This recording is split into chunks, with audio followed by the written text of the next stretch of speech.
tried to end racism by stenciling it in the end zone. Billionaire boys using millionaires as toys. It's all immoral, all unethical. Ooh, the witching hour. Nothing stops the NFL.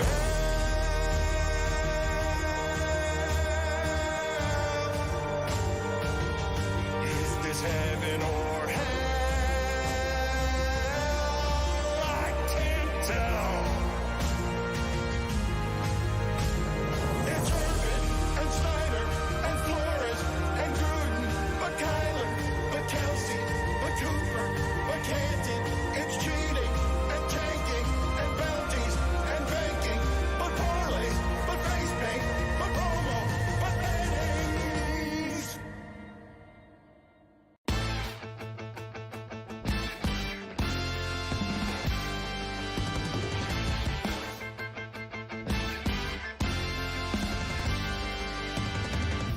Here we go.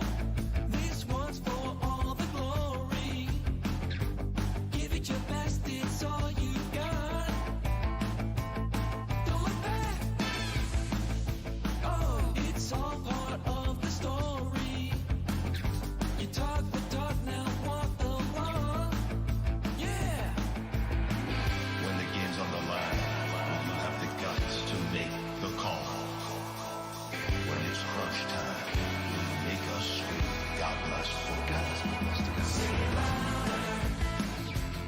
From the back of every bar, or the subway, on the streets or in your car, wherever you have found yourself, scream out your battle cry. I'm all in. I'm all in.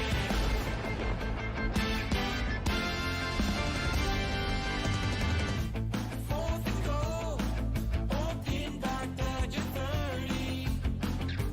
Time to prove you're a hot shot. Let's attack. Oh, your name is Brandon Staley. Unleash some hell and go for gold. Yeah. A few yards a game. Does your QB have the guts? Will you just punt, or throw it up to Cooper Cup? Say it louder. From the back of every bar, or the subway, on the streets or in your car, wherever you have found yourself, scream out your battle cry. I'm all in.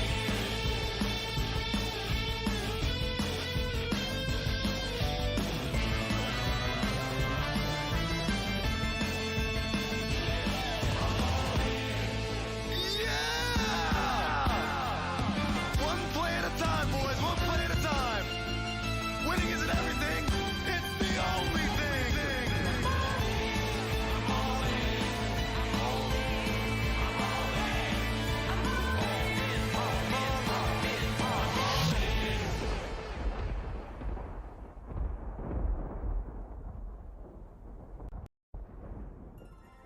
All in. All in? I'm a fan of the Jets. I'm a fan of the Jets.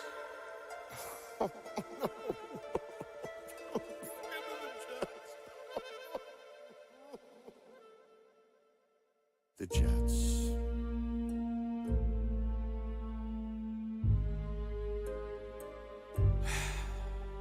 The Jets. Why this team? The Jets. Ah, the Jets! The Jets!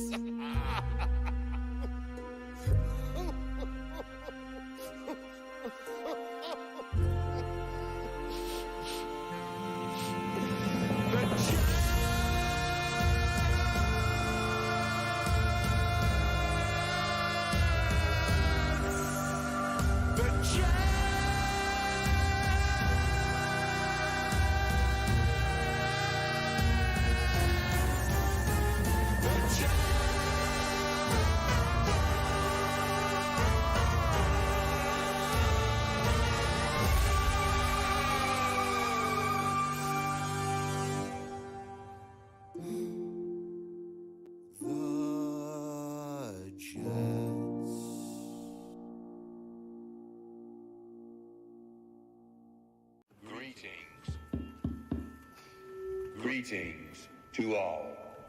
Welcome to 2022. Omicron is on the run, and away it went. But oops, there goes gravity, and here comes a new variant. Omaha, Corona, Hut 1, Hut 2, nothing infects the Super Bowl, and nothing stops football.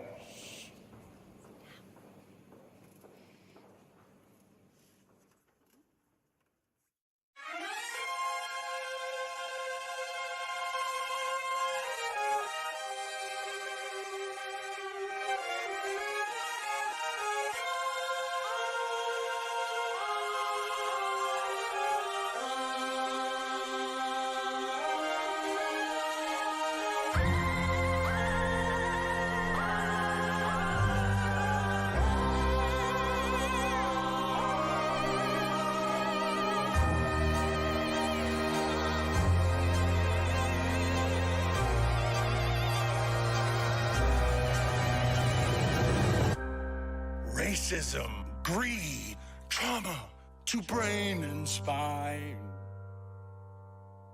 And yet, I cannot look away. Heroes are dead. Science has their heads. Oh, is there no escape from here? I need to know. It eats my soul. Nothing stops me and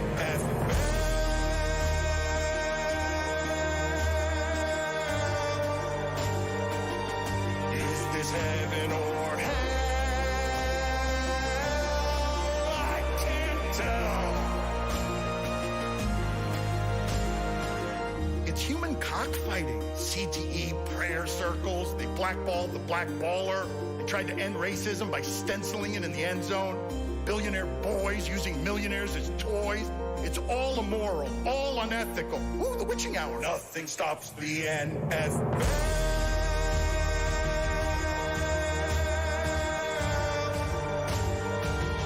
Is this heaven or hell? I can't tell. It's Urban and Snyder and Flores and Gruden, but Kyler, but Kelsey, but Cooper, but Canton. It's cheating and tanking and bounties and banking, but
in.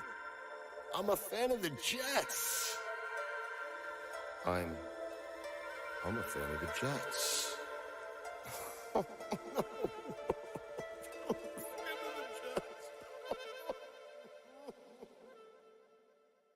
The Jets.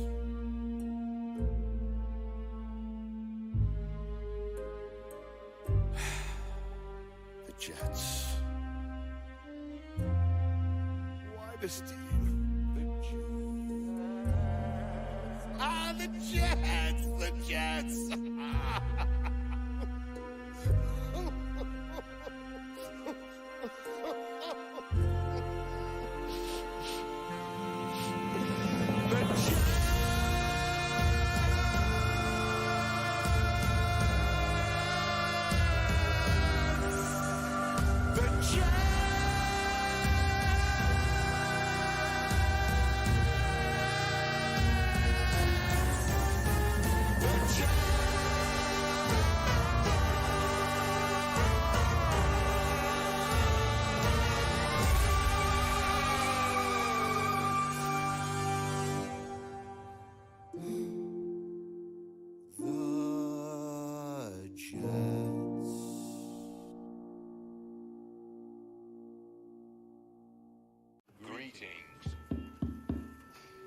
Greetings to all. Welcome to 2022. Omicron is on the run, and away it went. But oops, there goes gravity, and here comes a new variant. Omaha, Corona, Hut 1, Hut 2, nothing infects the Super Bowl, and nothing stops football.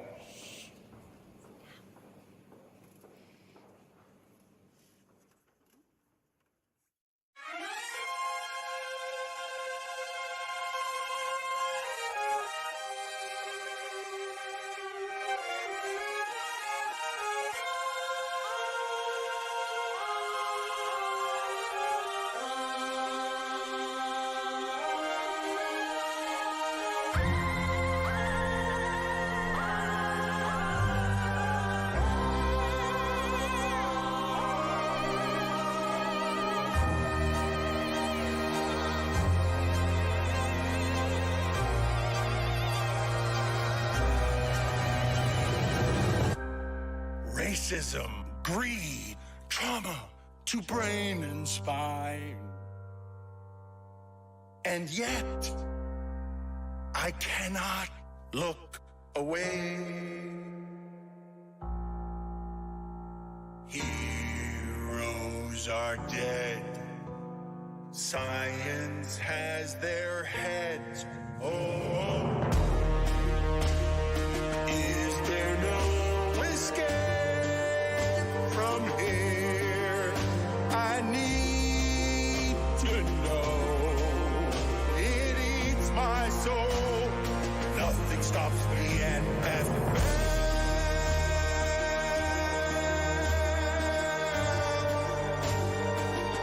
is this heaven or hell?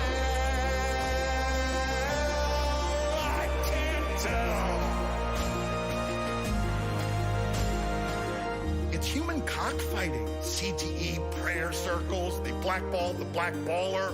They tried to end racism by stenciling it in the end zone. Billionaire boys using millionaires as toys. It's all immoral, all unethical. Ooh, the witching hour. Nothing stops the NFL.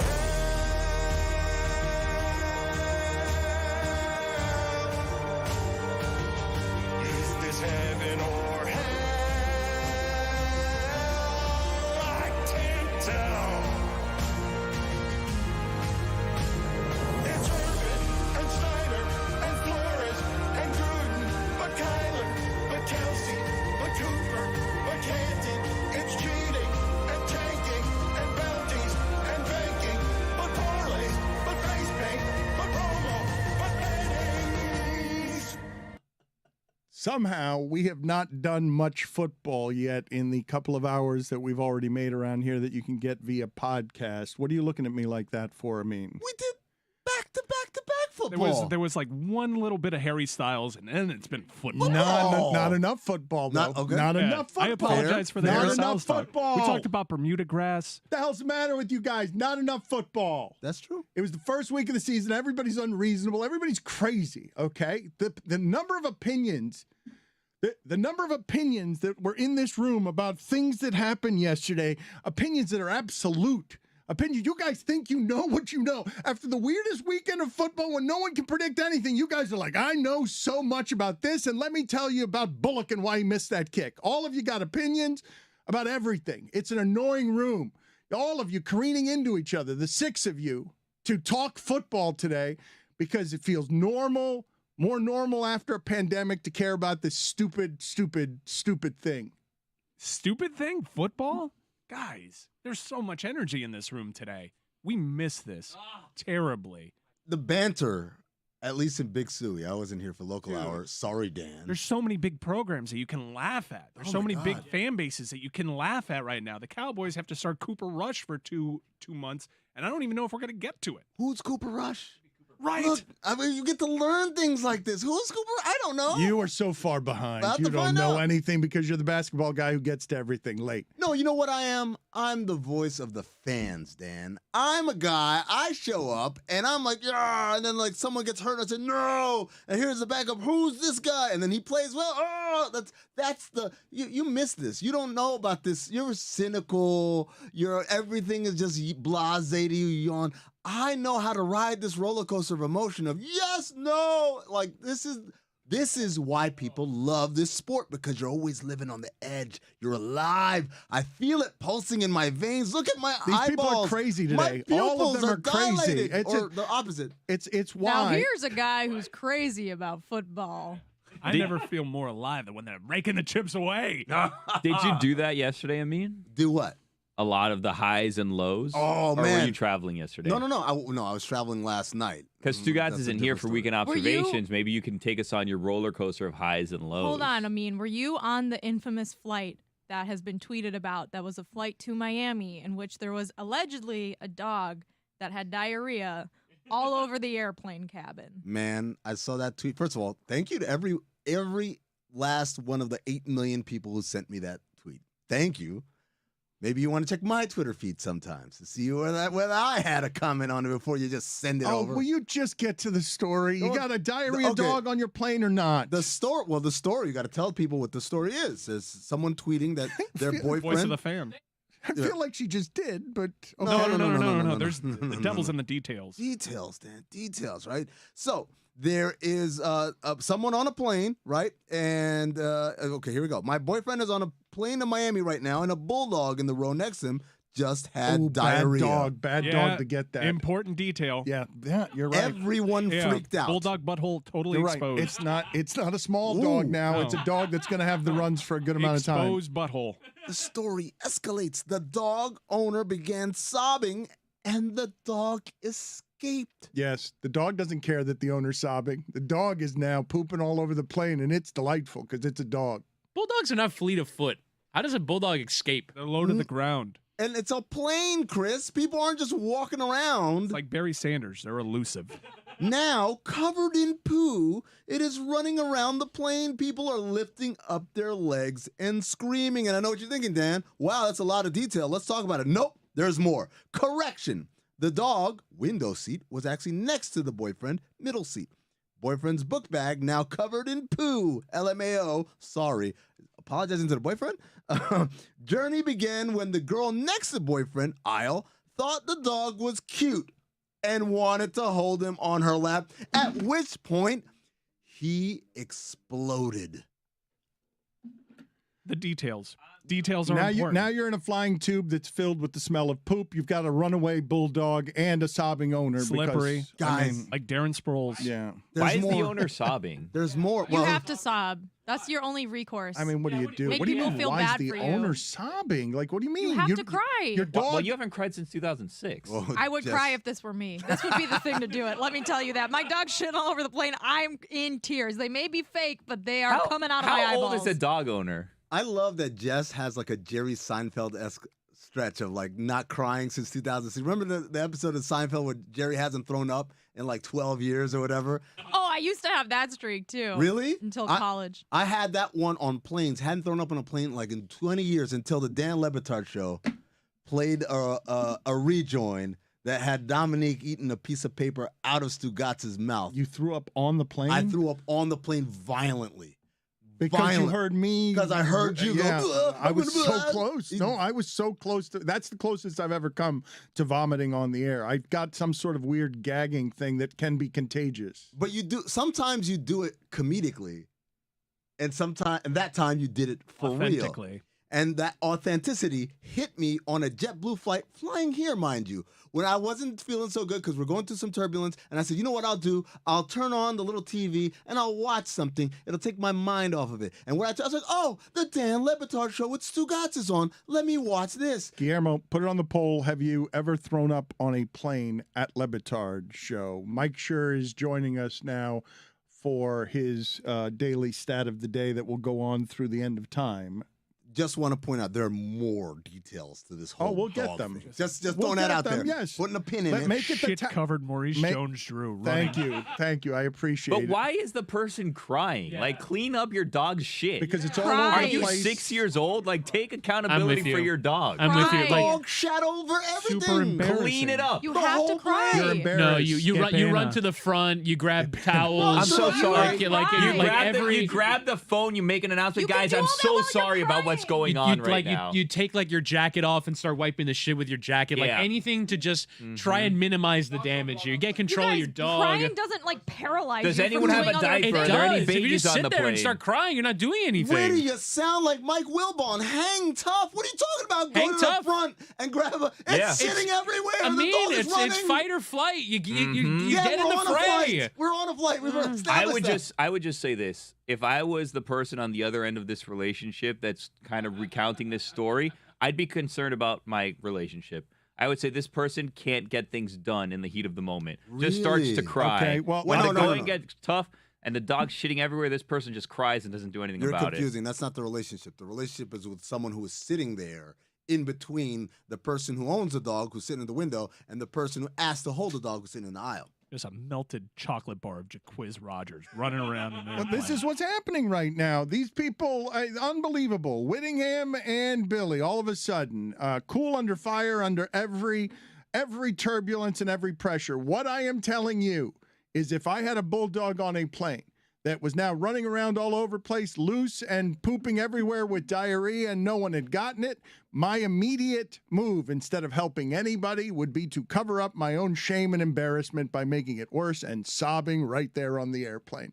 Sobbing because of the shame involved. I would not be a hero in that circumstance. I would be mortified that this tube was now going to fly 2 more hours with all of these people mad at me and my dog. Mike Schur, have you ever pooped on an airplane? I'm not answering that. It's also That's a different yes. question than That's what a we yes. were Oh, talking sorry, about. sorry. That's a good question. I meant puked. Oh, no, but have you ever... Oh, did you? I mean, okay, excellent work. I don't know think why. he gave us a very interesting answer. Well, what do you mean he declined to answer? Which was a an question answer. that Why did you plead the fifth to that? Just lie and say no. Well, I am trying to follow what's happening here.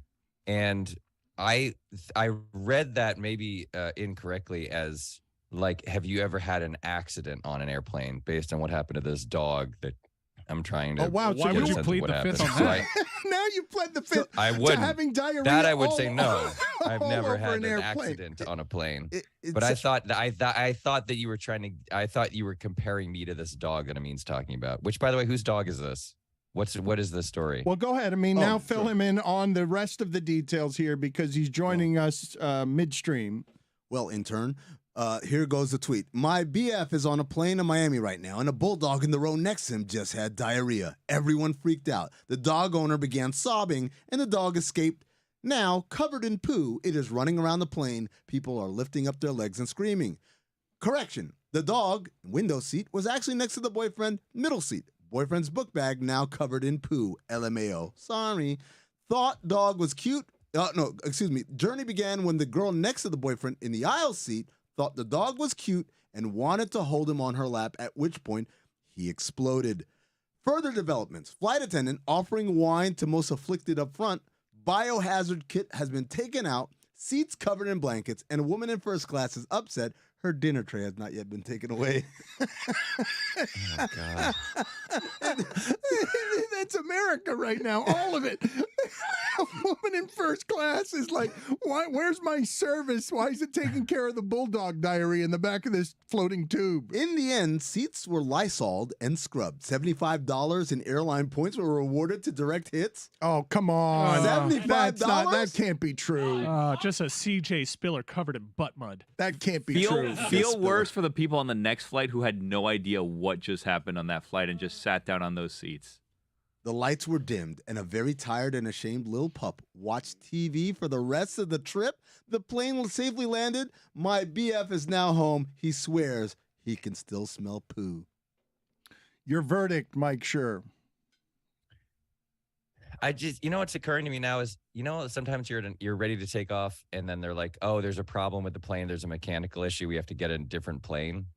I wonder how often now it's something like this, that it's not like a broken, windshield wiper or whatever.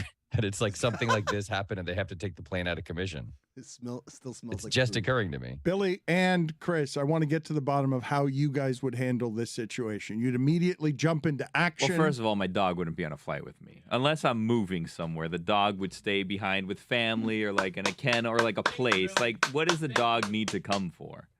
Especially a sick dog. That dog clearly, you don't just get diarrhea if you're a dog. There has to have been signs. Well, I think you're supposed to fast your dog before flying with them in case they have some sort of nervous accident. Because dogs get afraid I think they on get planes. stressed, right? Isn't Yeah. that the thing that happens? Like if they're in like a confined environment, I think they can have a bad Yes, stress like reaction. Humans get stressful tummy problems. They go to tummy ache city sometimes when they fly. I mean, Don't tell me Egg City. Bending down, trying to catch Danny Woodhead defecating everywhere. I know it's running around, but I'm trying to grab that dog and just wear the poop myself. I'm trying to be a good Samaritan for all the people. I want that dog to be pooping all over me and being like, "I'll wear As this." the owner, or as the owner, as the owner. That's what I'm saying. If that's my dog, I am trying to grab that dog and keep the poop just in my and I'm apologizing obviously to everyone around me, but it's just. It's. I don't know what I would do in that And spot. you don't It's think terrifying. you'd be sobbing. You don't think now that I don't think I'm breaking into tears. No. I want to be breaking into tears because I can't hypothetically just a horrific where no one's getting hurt. Just a scenario you could predict in my future of what would be terrible. That's it. My dog running around a plane shitting it's everywhere. a nightmare. It's a nightmare, and God knows if that dog is with you as a comfort dog because you're anxious. Robert Turbin covered in crap. Let's do the stat of the day. That anxiety would be more pronounced now that your comfort dog is running around shitting on your neighbors. Start of the day, start of the day. It is your start of the day. Start of the day, start of the day. It is your start of the day. Start of the day, start of the day. It is your start of the day. Start of the day, start of the day. It is the start of the day.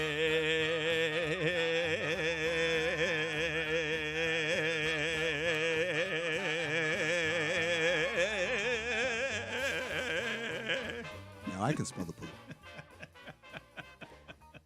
All right. The actual stat of the day is about the AFC South, but I fear that you've already talked about it. Have you already talked about the AFC South today? No. This is fresh material. You're about to give us some fresh look. This is coming from somebody who was on The Office and he made Parks and Recs. This is a guy who is our stats intern, a very important television person. And you're bringing to us football information we have not heard, a sports show, big sports show, anywhere else. Great. Thank you for just recapping what's happening. Your life. Here's the stat. I first saw it from Adam Kilgore on Twitter. Last night or yesterday, the AFC South played the New York Giants, the Washington Commanders, and each other, and still somehow no one has a win. Yeah, that's amazing. That's the universe laughing right there. I did see that. I mean, that's fantastic.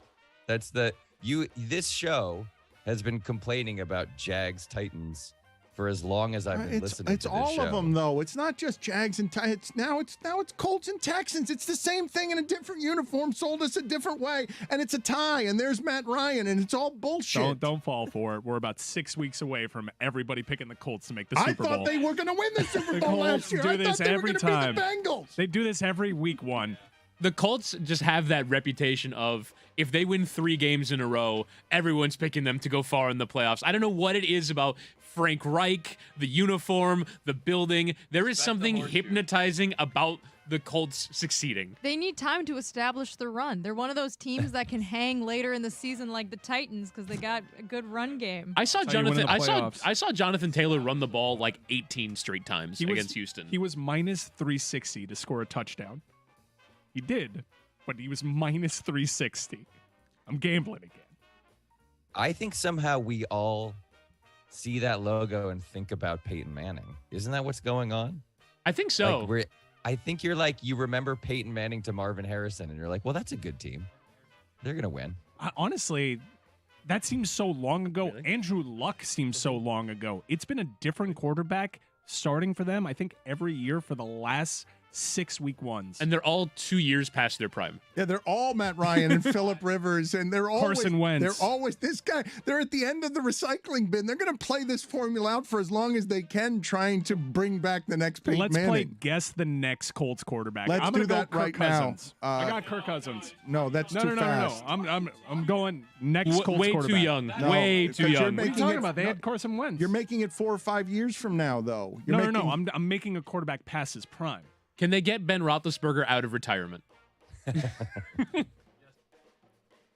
Andrew Luck 10 years from now when he decides, you know what, it was all a big mistake. I think we have the Andrew Luck sound, Dan, from this weekend. Did you hear it? I did. I saw it on Twitter, and at first I thought it was Mike Ryan doing an Andrew Luck impression, but it actually was Andrew Luck. We actually can't disseminate that broadcast, but I'm here, beautiful women that have gone to this university. It's just an incredible atmosphere to be here. Very happy. Game's not going our way right now, but got great luminaries like Kobe Fleener and Jack Doyle, Kobe Gerhardt. But we're here to celebrate the women during this halftime ceremony. I think I have it. Matthew Stafford, next Colts quarterback. Ooh, that's a good one. That is a good one. Can they get Carson Wentz again? I think, yeah. Or Peyton Manning again. Jason. I'll go Andy Dalton. Oh, No. good one. Red Rifle. That sport is funny this way, though, isn't it? Because no matter what you thought yesterday, I'm not sure about the 1 o'clock games, and then it's the witching hour. Now everybody's taking 60-yard field goals to win it, and it's just total. How do they always win? How do they always win? Well, and the weird thing was that the witching hour, it was Bengals Steelers for an hour. It was great. Like Joe Burrow was inside the 15 for an hour straight, and somehow they didn't win. And then in the midst of all of it, it's like, wow, Jacksonville is blowing this lead. Wow, Carolina is about to kick a field goal. No, Cleveland's going to kick a field goal. The Detroit Lions backdoor cover doesn't even make the red zone. Like, all this shit happened. And we saw none of it because it was just Bengals constipated inside the 15. Steelers defense, though, Witty. Well, they played This- so well. I mean, that's not the Steelers' defense fault that Lance Taylor didn't challenge what was obviously the go-ahead touchdown late in the game. Whatever his name is. The offensive coordinator for Louisville, the head coach of Cincinnati Bengals. What's the The difference? character is slowing down. Like it's slurring more. Slurring more, Yeah. getting less intelligible, condescending Steelers fan. The adrenaline, The though. Chardonnay. You guys need to explain to me how it is possible what Whittingham just described, and this explains to you why the broadcaster is going to be paid so much and the broadcast costs so much. That the insanity of that would be working so fast during the witching hour.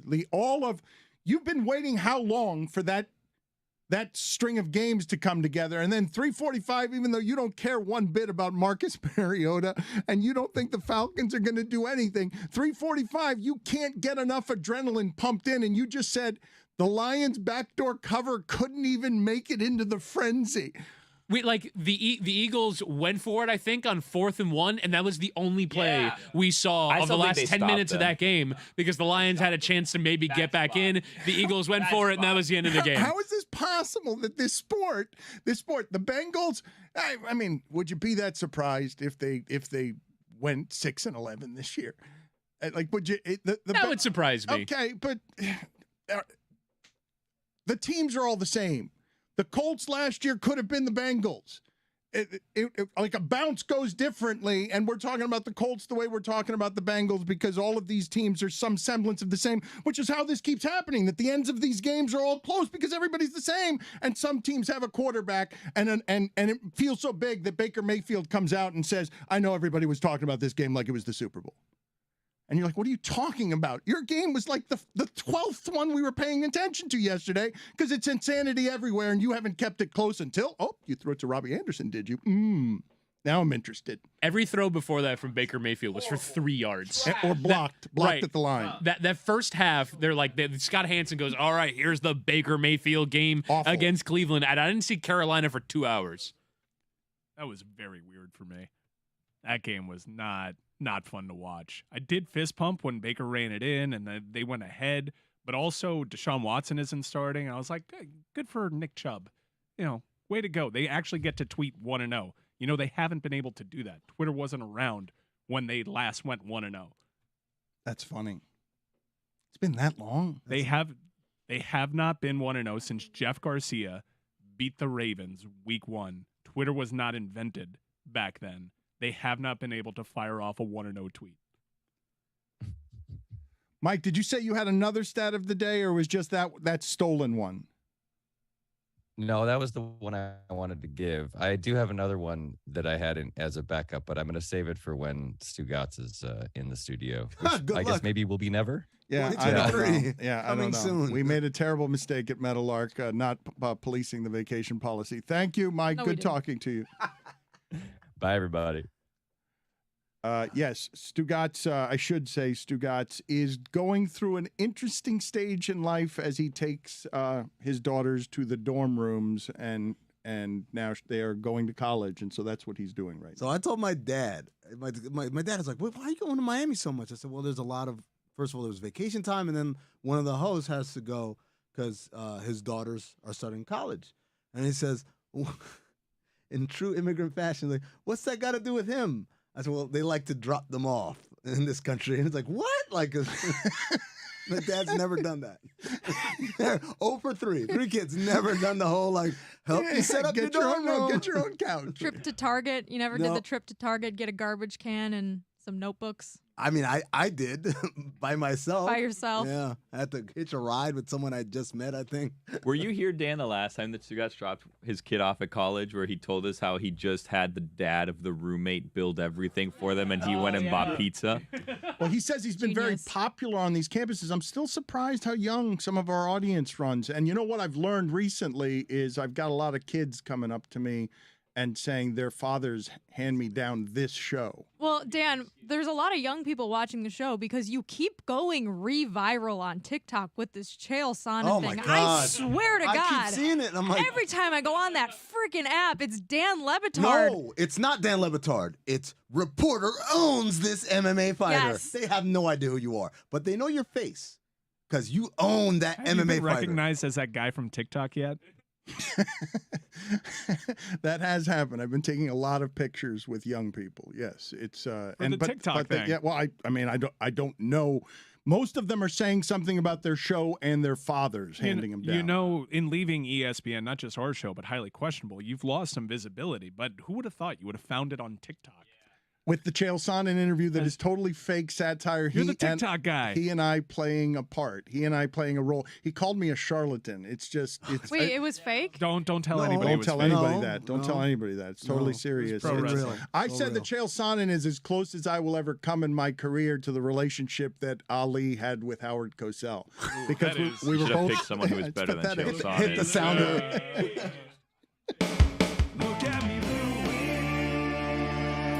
Chael Sonnen was playing a character I loved. Those He's keeping still. score at home. Dan compared himself to Howard Cosell and Chael Sonnen to Muhammad Ali. That's the joke. Which do you though. think is further off? Put it on the poll. How was that not the joke, though? Damn, that's. How was that? I I'm thought gonna say Chael. Further off? Yeah. From Muhammad, I think the gulf between Muhammad Ali and Chael Sonnen is wider bigger. than it is between Howard Cosell and Dan. Chael Sonnen's UFC record was 29-15-1. Yeah, but he almost beat Spider Silva. Dan, how sexist would you have been if you were covering the Battle of the Sexes? Not gonna let you squirm. On a scale from 1 to 10, 6. Just gonna put you down as a 6. Remember, it's 1981. Let's you have go to put 8. yourself in that era. Yeah, putting you in. Yeah, I'll you're judge only 12. Yeah. So maybe you don't know a lot of things yet. I want. How many people are you calling broads? I'm gonna say 8. Oh, come on, Herc. You can't call a dame a broad.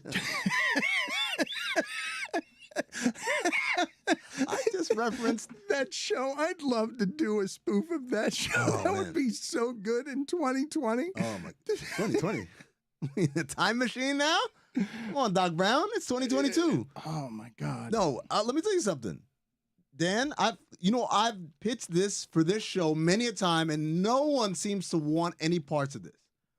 Hot take time machine. We get in the DeLorean, and then we go back to things that happened in the past in sports, but we do it as if it's happening right now. I'm out. This sounds like the slow report.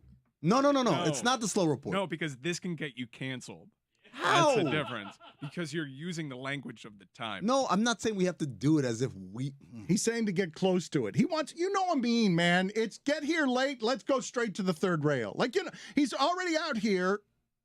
What? I'm willing to listen to this idea. Oh, So of how course does you how are. does this work? You're Here we going go. back in time with current sensibilities, breaking down things of back in the day, or you're bringing people from the past with those sensibilities to today's situation. The first one, we as a show are getting in a time machine and we're going back to pivotal moments in history.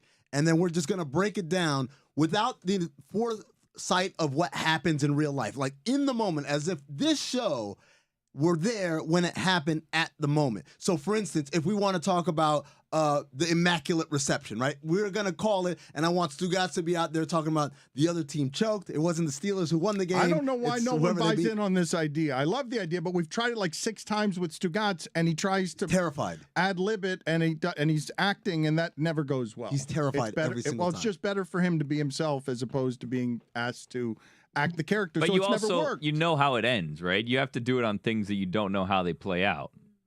Well, then that would be just what we're doing right now. So That's let's our do show. that off of the games that were played yesterday, because a bolt of electrical current went through sports fans yesterday, and the NFL wins again, as it always does, with the witching hour and beyond. And then Brady at 45. I know you guys noticed this yesterday. You noticed, like, what an amazing thing to watch that dude sort of plastic, beautiful adult I evolution. told you it would settle after 2 weeks, didn't I? Mike, as we're seeing, we've so hyper analyzed this sport, and you're seeing Belichick a bit undressed because the position kind of matters. And then, as you see, we debate Kirk Cousins. Is he good? And then you're seeing, well, God almighty, his skill guys. A lot of guys in the league would be Is good. Aaron Rodgers good? Yes. Now he only throws to running backs because, Devontae Adams is as wrong as you and me Sorry. have ever been. That was a bad drop. Who was that? That Watson? number 9, Watson. number 9 for the Packers. Who was the old tight end that No, you used to fat hate? number 80. Fat number 8. Like number 9 might have a claim for worst Packers receiver. It's so dire over there that they can't afford Alan Lazard being out. If you're number 9, would you rather Witty know your name and bring your name up in as inept, or would you rather just be known as number 9 and have no notoriety whatsoever? Yeah, if like in this conversation where we're talking about number 9 ruining Aaron Rodgers' career, you don't want anyone to know your name. You just want to be number 9. I'm genuinely confused as to why he's still there and why he signed that contract. Number 9? No, Aaron Rodgers. $50 million a Money. year. No, I Yeah, know. Well, it was all about money. All of this was about money. Like, they failed you at every turn. They took the quarterback. They didn't give you weapons. And then in this offseason, Adams leaves. You don't really have much to like, they're giving you Sammy Watkins to work with. It just seems like it's getting worse over there. Why'd you re-up for that? I have a theory, because Aaron Rodgers gets off on not having enough. If he's terrified that if he had enough, we'd say, you know what? On second thought, Brady is better. Because look, he's got all of these weapons, and he's not able to do anything close. You think he'd rather fall just short than win with a lot of weapons? He'd rather fight with one arm tied behind his back because it makes him look like a hero when he wins. And lose? And, well, if he wins, he looks amazing. If he loses, everyone says, well, one arm is tied behind his back. I like this. He's terrified that if you untie both hands, he's going to get rocked like he did last night. Do you think that when he finds out his starting left and right tackles are hurt, he's like, ha. Yes. Gets a chub, yeah. Win-win for me. What an interesting theory that you guys are all getting behind here. I watched Aaron Rodgers. It made me sad yesterday because it was a man throwing again and again to running backs. And yes, Sammy Watkins, 3 catches for 18 yards. One of the best college receivers I've ever seen. I keep waiting for him to be a great receiver for somebody. And no, are they just at this? I don't want to overreact to one game, but I watched that and I'm like, oh my God, is this what this is going to look like where it's 200 constipated yards and now there's going to be an interception or two because these guys can't play around him. This is obviously not receivers who can get open. You're watching Aaron Rodgers play like Baker Mayfield was. Let me just throw 3 yards. Let me throw 5 yards. I'm not going to be able to. Let's see if we can catch a tight end here to just slant across the middle. To Jess's point, though, they're without starting left tackle and right tackle. They're without Alan Lazard. And people forget very quickly that they got hammered on the opening day last year in the Superdome 38-3 and then won 7 straight. I think Green Bay, like their winning percentage with Rodgers and LaFleur is like 80%. Yeah. I actually think they're going to be fine. And the other thing, too, is you see Alan Lazard as their number one. Like, they're trying to do so much, like, to bring all these different things, and that's why they're using A.J. Dillon and Aaron Jones so much, because they have such a lack of weapons. They're trying to reinvent their offense. But my problem is the lack of weapons. Right. He's been complaining about it fairly openly, even when he had one of the best weapons in the NFL, in Davante Adams. Are we going to cop to how wrong we were on that one? I have plenty of times. I don't even want to talk about it anymore. I was wrong on Davante Adams. He was very bad his rookie season, in my defense. As wrong as we've ever been, and he's going to miss Davante Adams. That seems obvious. Davante Adams still seems very awesome. You could attribute his success to Aaron Rodgers, and then you pluck him out of there and you put him into Las Vegas, and he's still killing it. 17 targets? 17 targets against the Chargers. He went 10 for 41 and a touchdown with 17 targets. Yeah, but turned it around. He's a very good player. But we're talking about Aaron Rodgers with a lack of weapons. You could have made the argument heading into the weekend that Mahomes was heading into that same position, and they somehow look better. I know that Kansas City being good cannot be a surprise.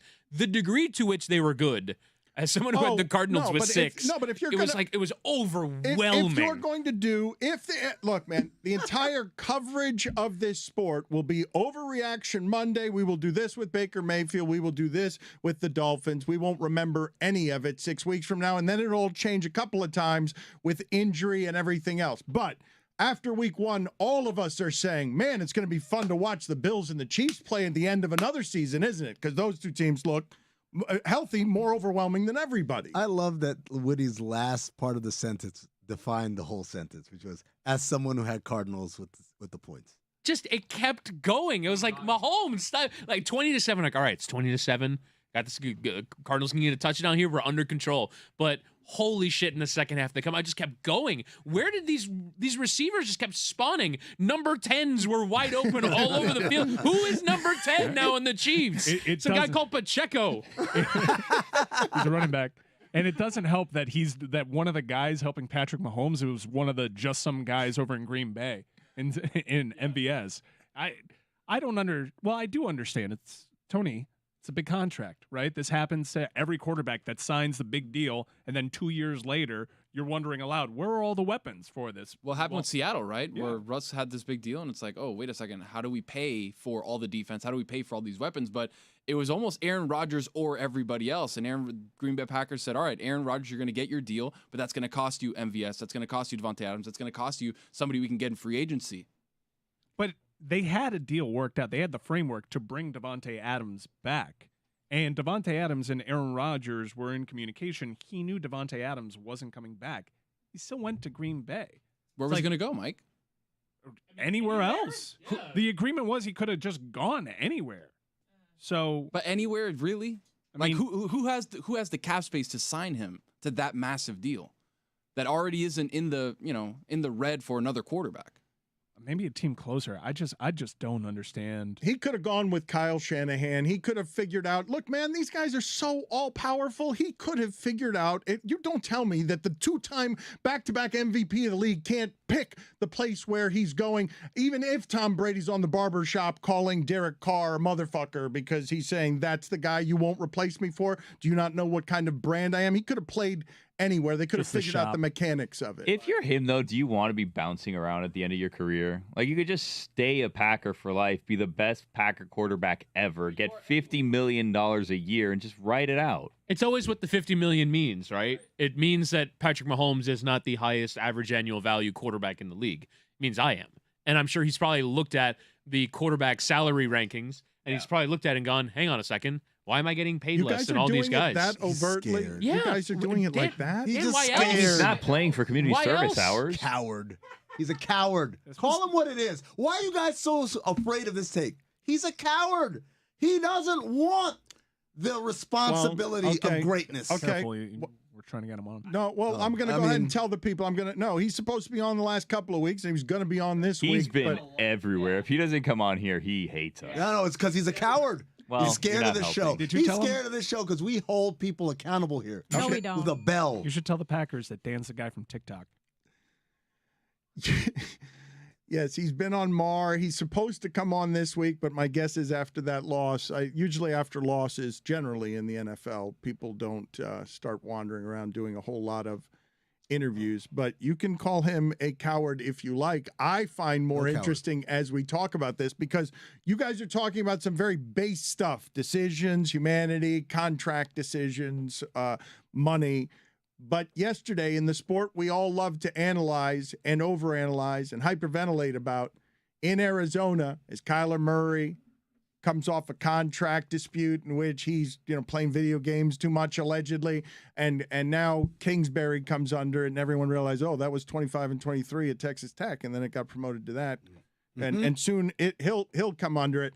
The thing that lands in Arizona is an extraterrestrial spider contraption that spits in every direction first downs and guys number 10 that you didn't know about, whether Tyreek Hill is there or not. And now they've got draft picks too. Tyreek Hill and Frank Clark were saying, hey, it's going to be 6 championships, 7 championships. It's going to be easy. Tyreek Hill's not there anymore because he wanted the money, Yikes. And you end up in a place where the Kansas City Chiefs are totally overwhelming again. And we all know it, right? Like without dispute. I appreciate your help there, Amin, with the yikes. That was very helpful. I have a confession to make. Anyone else want to help me there? When Dan's feeling vulnerable, you definitely want to seize on the one-letter difference. I have a confession. I have a confession to make. Because I flew in on a red-eye flight, had 0 sleep. Yeah, and you're late. And yes, because I'm missing my child's birthday today to be here. Wow, thank you for your service. Look at me, Louie. Yeah, no. What age? How old? Congrats on the set. I thought you don't do birthdays. I don't, except for my children. Except for my children. Wait a minute. That's not a thing. No. It is a thing. I'll tell you why. minute. I'm telling you why, Billy. Because I want them to be like well-rounded people. I don't want them to have grown up with the weird dad who's like, yeah, I don't do birthdays. They're just the one with the weird dad that abandons them on their birthday. Yeah, pretty much. Look, there's a limit for everything. There's a line everywhere. What age is it? 12. Nah. Thank you. Last year's a preteen. 12 is not in. Okay. Don't worry about that one yet. We're good? All right. I'm good. I'm in the clear. Anyways, so feeling a little sluggish, said, you know what? I might have some coffee today. I don't drink coffee at all. Right? So, and I don't like the taste of coffee. So I said, this is what I'll do. I'll mix in some hot cocoa with the coffee, and then I'll pour it over ice, and it'll be like an iced chocolate mocha something thing, right? You sound like me as a kid going to the Burger King like Coke machine and just putting a little bit of everything together. First of all, it still tasted awful. Second of all, I don't think that was regular coffee. Because right now, my heart is going like 119 beats per minute. It's awesome. Oh, my God. I can't control what's happening right now. My brain is firing synapses. I wrote a whole essay about relegation in the NBA while we were talking to Mike Schur, just because I didn't know what to do with the energy. He did write an essay. I can confirm. Your judgment has been bad since you stormed through the doors. I'm thinking about this. I think there's 3 ages before the age of 18 you can skip and get away with. Okay. 7, 12, and 17. 17 for sure, because it's not 16 and it's not 18. That's true. But For sure. 17 could also be 17 could also be the last, right? I mean, go sit in the penalty box. What? I can't sit anywhere. I'm gonna go crazy. No, go and sit in this penalty box. Jump with, on the trampoline for a little bit. Do this, all right? Please take as punishment for everything you have done for He the really last is hour. scattered. Look at him. No, he's crazy. Listen, what has just aired, because pirates are going to pirate, what has just aired, and you can listen back to it and it'll be magic, is Bad Judgment Amin having too much coffee. Just coffee. No, and what I would like for, Amin, I would like for you to go out there, sit in the penalty box, and read the notes that you wrote on NBA relegation craze while we were doing the show, needing you to do the show with us. You have so much energy that you needed to write little tapestries on the side of your opinion because you knew you weren't going to be able to get them into the show. I would have written on the walls if we had whiteboards in here or something I could. All right, you're too crazy. Get out of here. I need it. All right, please leave. Theater of the mind. No, it's not theater of the mind. It's you coming in late on the birthdays you don't care about. A great, great sacrifice, and yet you're late again. What would happen if I were on cocaine? You're always late. Something similar, I would imagine. Probably looks like that. Am I in the wrong here on Amin? He's coming here with a bombardment. He's coming here. He always chooses the red eye, which is just not smart. Just trying to maximize the family time and also take advantage of time zones, but it makes him a little bit more scattered, and you add coffee to the mix. And there was a dog pooping on his flight. Did he indeed say that that was one of the few times he's had coffee? Was he saying that he is not a coffee person and now he's had a bad reaction to coffee? Is that what he's alleging? He said that he had very powerful coffee. But is it that powerful, Jessica? Like It's pretty powerful, Dan. Let me just tell you. I've been feeling it a little bit. I was okay, so dancing this show earlier. is It's hopped good up. stuff. This show right now. Me walk around with a cup of coffee in my hand and like sipping. Ooh, I'm having a latte. I never drink it. When have you guys ever seen that? Why is it so difficult to understand? Someone who doesn't drink coffee, you give them not like a Starbucks, whatever they got over there, venti, triple chai, whatever, but an actual like coffee, like it said Colombia Mejor. That's major in Spanish. I know that much, right? That's a special kind of, well, that's the camera over there. Oh, I'm sorry. I'm talking to my audience. I have an audience here. I'm sorry. YouTube audience. When you drink coffee, when you don't drink coffee, as naturally or regularly, and you have some, it does something to you, man. My hand is, look, this is me trying to hold my hand steady. I can't. Look at the microphone. It looks like a noodle in my hand. Easy, man. Look, here's the deal. Real quick. I'm not going to do that. You know what they want? They want to exploit me in my condition. They think it's a show bit. Oh, Amin is just acting up. He's like, yo, take off your shirt, Amin. That'll sell it. I don't need to sell it. I'm scared. I'm so excited. Oh, my God. That is why, with every fiber of our being, we love the playoffs. When the best play, trenches face to face, sacrifice life and live for the Lombardi. If there's a way, Stanford turns it all around. It would have to be LA, it would have to be McVay. What'd you say? Tom Brady, always down. Could he turn it all around now? Wipes the blood from his lip. Holy shit, he's gonna do it all again. It's time for the playoffs. So grab a beer, I hope it's Miller Lite. It's time for the playoffs. It's time for the good stuff, where every game comes down to guys who kick. It's time for the playoffs. The playoffs. Hot goalies, playoff beards, and Lord Stanley. No, Roy, I'm not talking about ice hockey. I'm talking about the NFL playoffs. The gridiron. Winner go home. The ultimate postseason tournament. Here, let me show you. Big Ben's last game. Kyler's feeling shame. Upsets in Green Bay and in Tennessee. There's just no way Prescott's going to the ground. He slid 1 second too late, and they don't have a timeout. Josh Allen, Pat Mahomes, Arrowhead, become personal playgrounds. Too much time, 13 ticks. Holy shit, he's gonna do it all again. It's time for the playoffs. So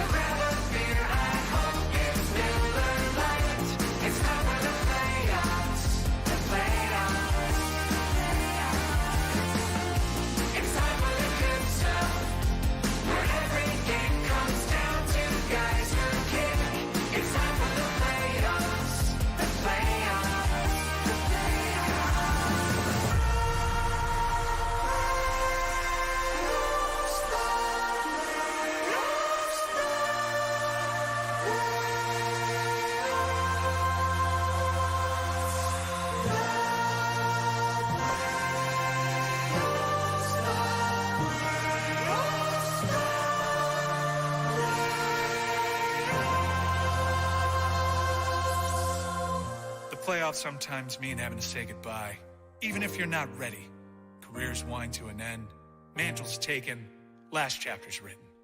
But stars emerge to write new, exciting stories. For every door that closes, a new one opens. For every immunized quarterback that falls short, there's a young hotshot ready to take his place. There's nothing quite like Playoffs, the playoffs. Heavy is the head that wears the crown. I'm talking about the greatest of all time. He can turn it around in just one play. You can watch it all happen in the play.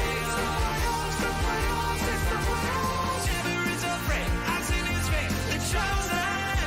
I'm talking about Evan McPherson. It's time for the playoffs. It's the playoffs, the playoffs, it's the playoffs.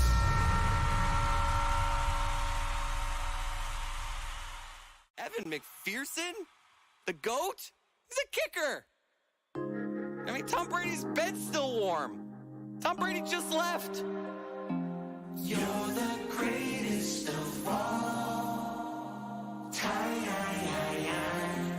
You're the greatest of all time. He's beautiful in every way. It's out of control. He throws the ball most accurately and won 7 rings. So good at backing. He's meant to our decade teams. A 6th-round draft pick with a chip on his shoulder and a dimple on his chin. You're the greatest of all time. You're the greatest of all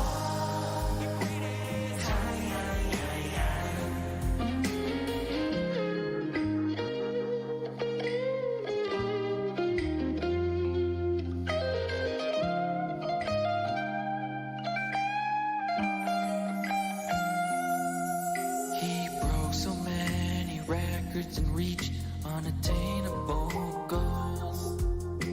I said he was done 10 years ago when he shoved it down my throat. He played the Jets twice a year and always ripped out their souls. And just like that, he left us all wanting more. He's a certified GOAT.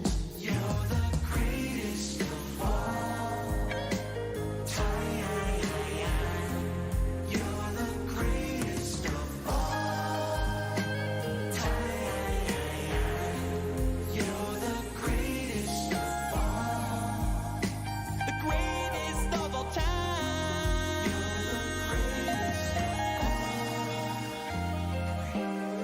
The greatest of all time.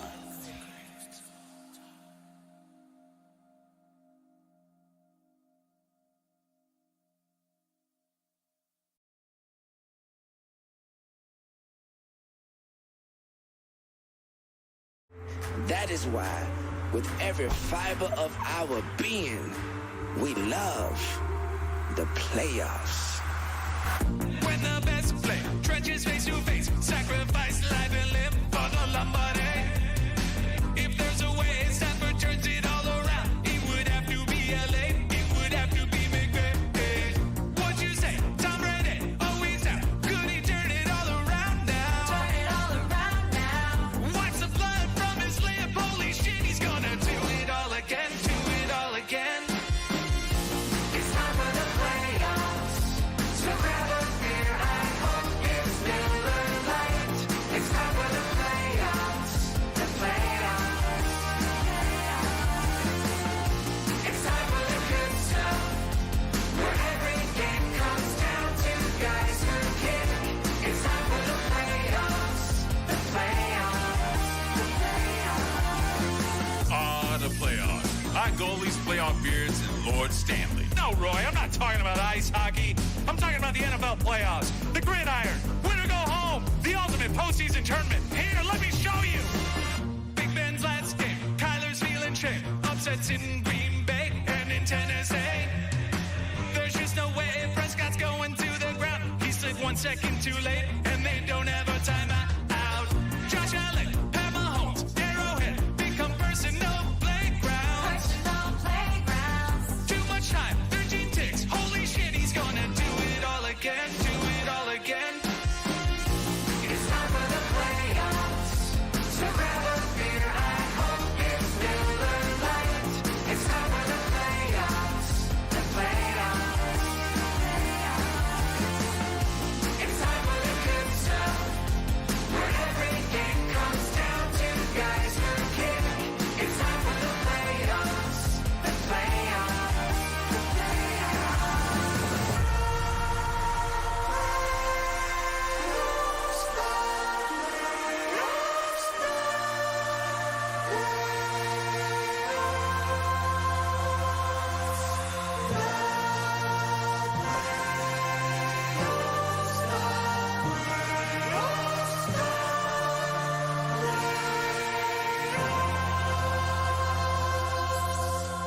playoffs sometimes mean having to say goodbye. Even if you're not ready. Careers wind to an end. Mantles taken. Last chapter's written. But stars emerge to write new, exciting stories. For every door that closes, a new one opens. For every immunized quarterback that falls short, there's a young hotshot ready to take his place. There's nothing quite like Playoffs, the playoffs. heavy is the head that wears the crown. I'm talking about the greatest of all time. He can turn it around in just one play. You can watch it all happen in the playoffs. The playoffs, it's the playoffs. Never is afraid. Eyes in his face. The chosen. I'm talking about Evan McPherson. It's time for the playoffs. It's the playoffs, the playoffs, it's the playoffs.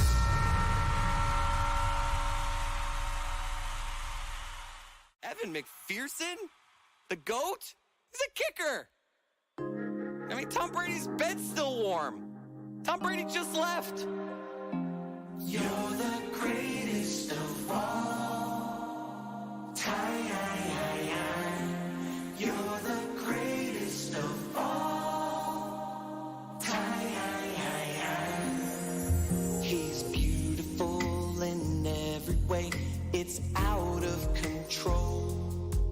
He throws the ball most accurately and won 7 rings. So good at backing. He's meant to our decade teams. A 6th-round draft pick with a chip on his shoulder and a dimple on his chin. You're the greatest of all time.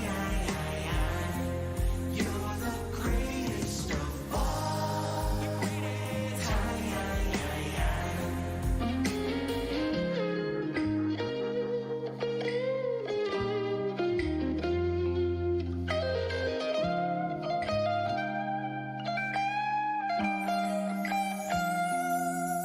He broke so many records and reached unattainable goals. I said he was done 10 years ago when he shoved it down my throat. He played the Jets twice a year and always ripped out their souls. And just like that, he left us all wanting more. He's a certified GOAT. You're the greatest of all time. You're the There are a lot of things that we need to get to here. I know Mike Ryan is, creeped out by the midnight yell thing, weirded out by the midnight yell thing, a college football tradition. I need to get to Witty because he needs to recap 3 hours of college football yesterday. You have to understand the adrenaline rush that is all of sports fan hyperventilation of football weekend is. College football was nuts this weekend, and then the NFL comes and swamps it. Totally nuts. Listen to this 3-hour period of college football, a recap of just something that they threw into your Saturday. And this is why they're getting all the money and it's weekend programming forever. And it's $8 billion and college football will soon be bigger, if it's not already bigger, than basketball, than professional basketball, because it's just now this giant moneyed minor league thing that is going to be the next 5 years of nuts on gambling. So my college football Saturdays are going to be fairly occupied by MLS for the next month because the season is wrapping up. So I don't actually get to watch a lot of college football. Look at me, Louie. So I get home on Saturday night and I have this app where you can load tweets from the past. And so I load 600 college football tweets to try and catch up. It's like 11:30 at night. It takes me back to 9 p.m. because so much shit has happened. Here's everything Jessica, that happened why are you making from like faces at 9. that? What? I don't understand this is how you experience college football? Yeah. That's sad. Like a robot. You're like doing homework when you get home from your other gig. Yeah, I got home, it was like 11:30 at night, and I was like, I need to know what's going on in college football. I just love how thorough you are with that. Like most people like you would be like, all right, let me catch up. Like you have such a system. Like a system and it's so Exactly. annoying. Wait, Witty, I have a feed for you for just that. It's called the Slow News Report. Ooh, oh. Like, you'll love the it. slow report? I can catch you up. If the slow report is more active on a college football Saturday, then it could be better. But so anyway, so I flipped this on. I'm like, all right, what's going on in college football? I apparently missed a 3:30 window where Appalachian State beat. These are just the night games. So I the first thing I see, Kansas won. They won by 2 touchdowns in overtime. That's not possible. How did that happen? A defensive return? Yeah, it was a pick six. They won 55-42. They did not have to return it, but they opted to. So Kansas, who I think has like 6 FBS wins in the last 6 years or something, they're off to a 2-0 start. Kansas might make a bowl game this year. How about that? Holy Cross won on a Hail Mary. Bowling Green went for 2, and they tried a hook and lateral with an offensive lineman. I saw that too. With an offense, they they threw a receiver screen, and the guy pitched it to an offensive lineman in 5th overtime. Georgia Southern didn't punt until the second half against Nebraska. Tickets didn't work for 75% of the Power 5. People just couldn't download the tickets to their phone. Oh, no. And so, like, this one app. Or this That's why the UM game was empty. Trying to get me. Trying. It never works. It'll be so hard. One day, maybe you will elicit emotion out of me. At 1:52 in the morning, BYU and Baylor went to overtime. The Sun Belt was paid $4.1 million to beat major college football teams. Nebraska has lost 10 straight one-score games. Scott Frost lost 23 one-score games in 5 years in Nebraska. Tom Osborne lost 25 in 25. Everything that happened on the Jaden Delora play, did you see this? The Arizona quarterback, he like ran around in circles for 80 yards and then threw an interception down the field. It was wild. 2:15 in the morning, Oregon State with a walk-off touchdown in the last second against Fresno State. This shit was insane.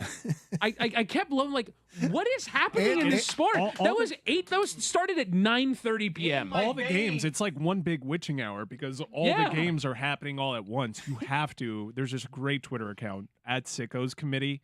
You have to set them to mobile alerts during the college football season. I'm sorry, what? Because so much is happening. Sickos Committee. They will tell you everything that's going on, and you can actually follow this in real time and try to get as many TVs as you possibly can on it. What is happening with this as an entertainment vehicle? And it's only going to get more and more fun as Amazon plays games with its broadcasts and all of it feels interactive. Is your weekends have some freedom in them if you're a sports fan, and the gambling's all over the place and you don't care whether it's Bowling Green or you're just now learning. I mean, Appalachian State has been going to Michigan for a while and doing weird things, but stop scheduling those guys. I've been telling you for years, don't schedule those guys. But the Sun Belt wins some of these games, and you're realizing, oh, wait, this is all laundry numbers I can bet on in the transaction age. This is all of it is the witching hour. It doesn't matter. It's just, yeah, I'm watching same game you are. I'm watching Arizona run around out there just in circles, and they're not any good, and it's just money running all over the field. Ironically enough, you can recognize one of the players from Appalachian State, and it's probably not Cameron Peoples, a running back that's absolutely going to be playing at the next level. It's Chase Bryce, because Chase Bryce is still playing college football. I believe Chase Bryce, correct me if I'm wrong, backed up Kelly Bryant at Clemson.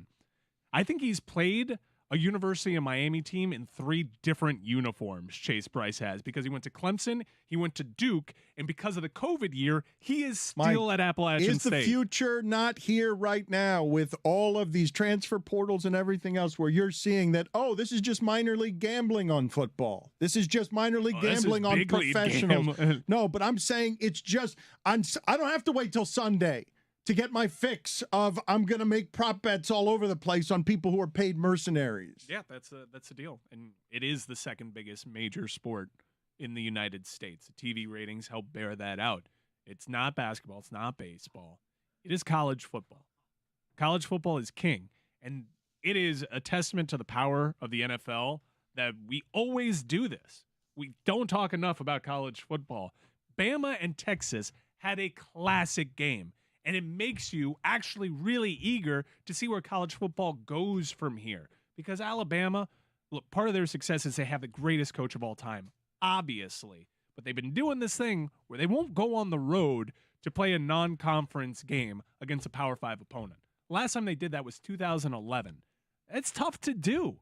It's tough to do week in and week out. Now, I know that they play in the SEC. I'm not taking anything away from Nick Saban. You can read into it. But look what happens. Look how great that is. And if we're going to build these super leagues, is week 2 in college football going to be the norm? I can't wait for it. Well, I think it goes to show how important it is to play on campus sites. And so I hope that if the 12-game playoff happens, the first round or first 2 rounds will be played at campuses, because the atmosphere is why people like college football. The stakes, the storylines, the home crowd being in the game, like that's what made it hard for Alabama to go in there and just play Alabama football. You can't just, take that for granted in college football. That's why people love the sport. We haven't talked to you since you went to the Backyard Brawl, which started the weekend off, but you're about to, if this is the content of the future that everyone values and the content of now that everyone values, because the NFL is king sport and the witching hour can't be stopped and all of the streaming services are going to feud over the right to air football games. Of course, Saturdays, now that they're moneyed and part of the transaction with $8 billion conferences, is going to be the sugar of, now you can do it all weekend. Now you can care about crazy football results that are just uniforms running around because gambling has gotten so big, and the entertainment of fantasy and the love of numbers and the ability to make money off the numbers. It just becomes like more. It's only going to get bigger, and I wonder if the news cycle will ignore it the way that it does typically, because the NFL just swallows it, and we in the media can't help but go to how awesome NFL Sunday was. You can't really do the fantasy sport aspect with it, and you just have this huge bender of football over the weekend. But I really do hope people pay more attention to college football and some of those traditions that people gravitate to that make it just a little bit different and a lot kookier, because you have really weird cultures that embed themselves into this and are powerhouses, such as Texas A&M. Well, let's talk about this cult for a second, because explain to people the history of the Midnight Yell. Explain to them, and Arkansas is the creepiest one. We're in agreement, the right? Woo Pig Suey? No, I would say Texas A&M. No, Midnight Yell. No. Dude, I have to be careful because I'm going to College Station. I am not insulting Good this. luck. Yeah, I'm not insulting this town. I'm not. They are very passionate. I had no idea what Texas A&M was until I sat in one of their sections at the Orange Bowl, and this was before social media, and I did not know about, like, are they a military school? That's not a military school. Do they have an ROTC program? Why is everyone dressed in white? Why? It like was a cult. It's very weird. Like, why are the cheerleaders doing guns? Like, I don't understand any of it. And if you do misspeak, by the way, they will be in all of our mentions today. Yeah, You're very proud and Let's do loud it. fan base. Let's have fun. Well, no, thank no, you. no. There he is. Bad judgment. Amin again, making an appearance. Don't put me in a bad again. spot, There he because is. Will you look at him? Amin. Every color. Amin. Every color in here is so bright. Yeah. I mean, so bright, so go vibrant. Go Don't sit send me outside. back there, Go please. sit outside. Don't send me back there. Go sit outside. I can't take it. You're doing a different show than the rest of it. I've had a needs lot of to, coffee. I know. It needs Drink to some stop. water. It helps. I tried. It needs to stop. So thirsty. So they do the Midnight Yell in College Station, which is basically a practice for all the chants. Get out! A practice for all the chants that they're going to do at the game in a couple hours after the Midnight Yell. Mike. So He says he wants to hear your story. He does. So it's bizarre, and usually you don't have video of it. Now video circulates because of social media and how easy it is to circulate. So you get a bit of banter, and this was the Midnight Yell in advance of the Appalachian State game. Y'all, I had to Google this team to make sure that they were even real. I was really confused because Appalachia is definitely not a state. But sure enough, I found them, and they're located deep, and I mean deep, in the backwoods. Just like you would think any hillbilly college that names themselves the Mountaineers. I just hope that these guys can get here tomorrow all right, because I know for a fact that half of their football team can barely even read the name on their jerseys, let alone read a map. It's a shame that the only 2 brain cells that all these guys have left are going to get knocked out by our wrecking crew defense tomorrow. Appalachian State went on to win.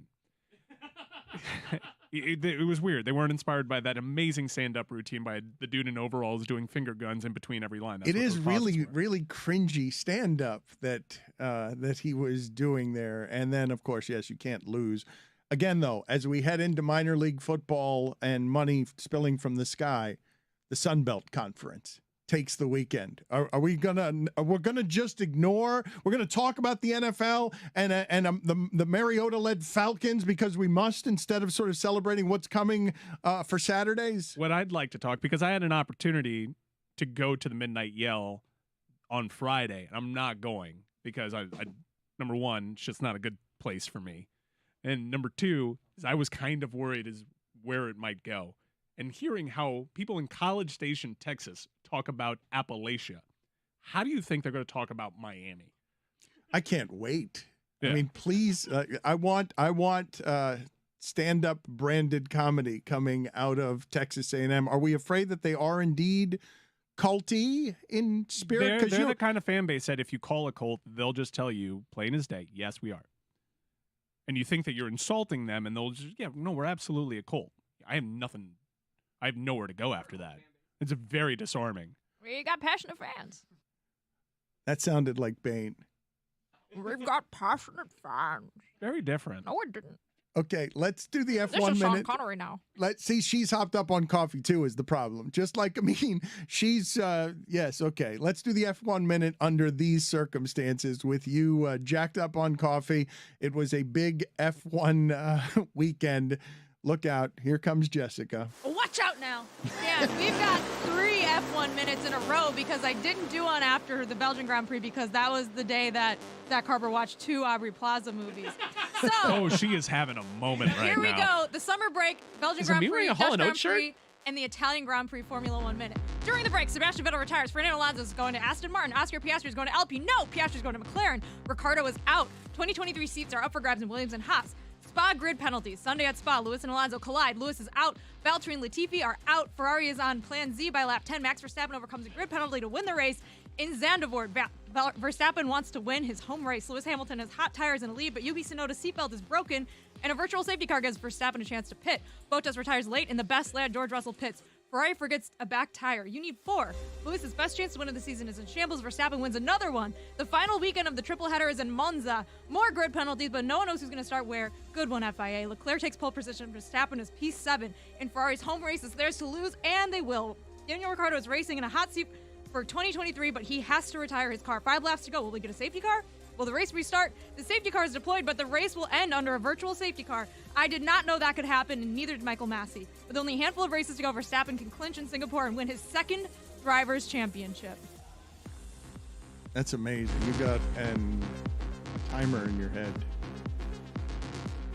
What's wrong with Amin? I don't understand what the coffee has done to people around here today. Amin has been a disaster since the moment that he walked in here. Has he explained to any of you guys what is happening with him? Because his judgment has been profoundly bad.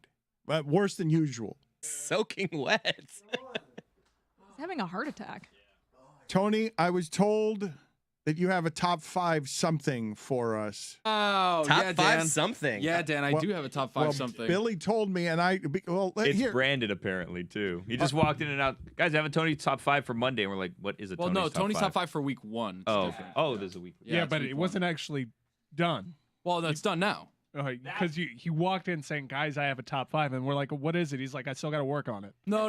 It's about putting pen to paper. It's obviously I'm driving when I'm walking over. You know, I'm thinking I can't write stuff down, so I got to write it down when I get here. But you walked into the studio saying, I got something. Well, yeah, because you got to get it in early. If people not, want then it. things Well, happen. this and then all of a is sudden it doesn't okay. happen. Well, you're speaking of bad judgment around here, come and on. no, What are we doing there? Well, this is what I need to do. I need to show everybody in the audience what's happening around here because for some reason you and Billy had sparks today, and then you're hugging each other, and it's a very. What happened? Why were you guys arguing? I mean, what happened was I came in a little late. There's a lot of traffic, so I was here like maybe 5 or 10 minutes before we started the show. And Billy said something to me, and then it kind of pissed me off. So I snapped back at Billy really hard, and I didn't mean to do it. It wasn't just something. He dismissed your top 5. Yeah, no, he should. What I said was I don't work for you. No, that's not what you said. I believe you said who's clamoring for a Tony's top 5. Yeah, that's exactly what you said. Which then I replied to him, nobody cares about anything you do. All right. And I felt bad about that. We got off to a good start this morning. Okay, so Chris. I'm a different person during football season. I'm telling you, like the next 4 months, like don't be anywhere near me. Is this useless sound? Oh, Is this a useless sound podcast? Is that what's happened? We have Is the- 8,000 people working here now, but I'm still doing useless sounds. No resentment there at all. People are clamoring for you. You have to do it. Sorry.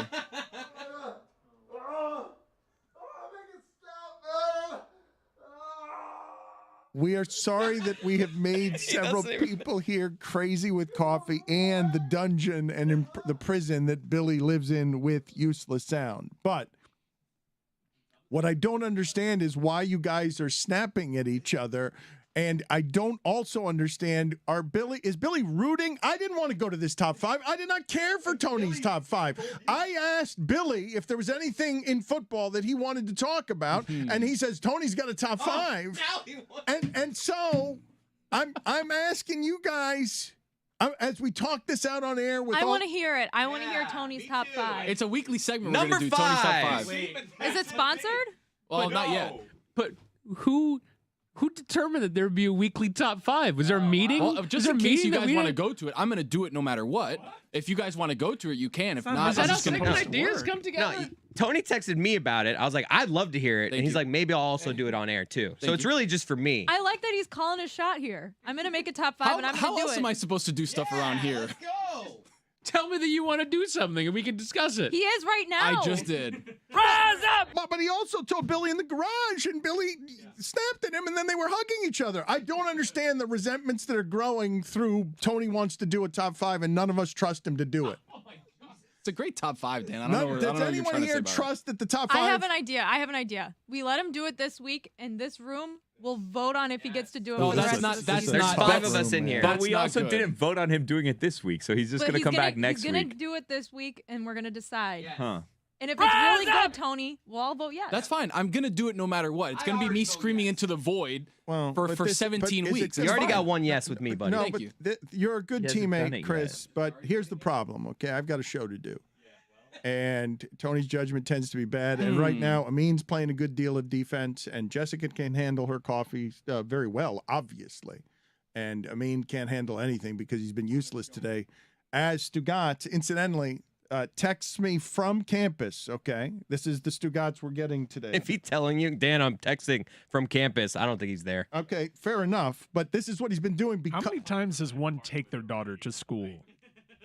there have been like 7. It's the new lacrosse mitzvah. Is that what's happening? Yeah, he's had to move his daughters into school 7 times. this summer. Also get ready because he told me that Northwestern is trimester, so this is going to be a 3-time-a-year occurrence, I think.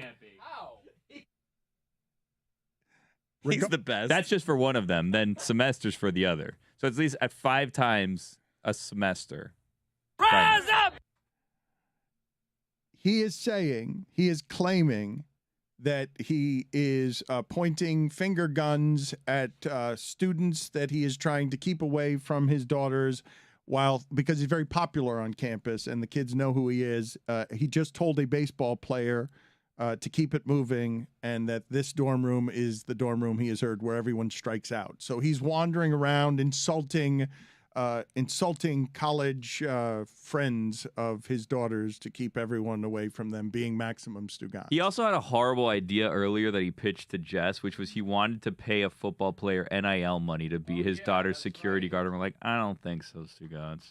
I wanted to ask Pat Fitzgerald and Stupidity if he could get like one of his most trustworthy players to like be a guardian over his daughter. And I was like, well, have you asked your daughter about that? And he was like, no, I'm asking Pat Fitzgerald, buddy. And I was like, well, maybe you should talk to your daughter before you do the overprotective dad thing. But what am I to judge?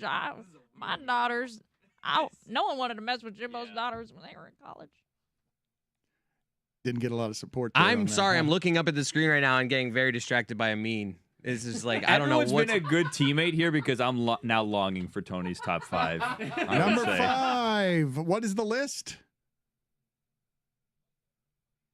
There we go. All right. Dan, the top 5 is Tony's top 5 from the NFL week. Things that I loved during the NFL weekend. Let's go. Give me a second to dress this up. Okay, you Because know in what? true Tony fashion, he was like, "Hey, can I have music for this?" I'm like, No, I just "Yeah." said, hey, do we have NFL films music? What is happening? No, you know what? Explain this to me. Let's take people behind the curtain here. Hold on. Number a second.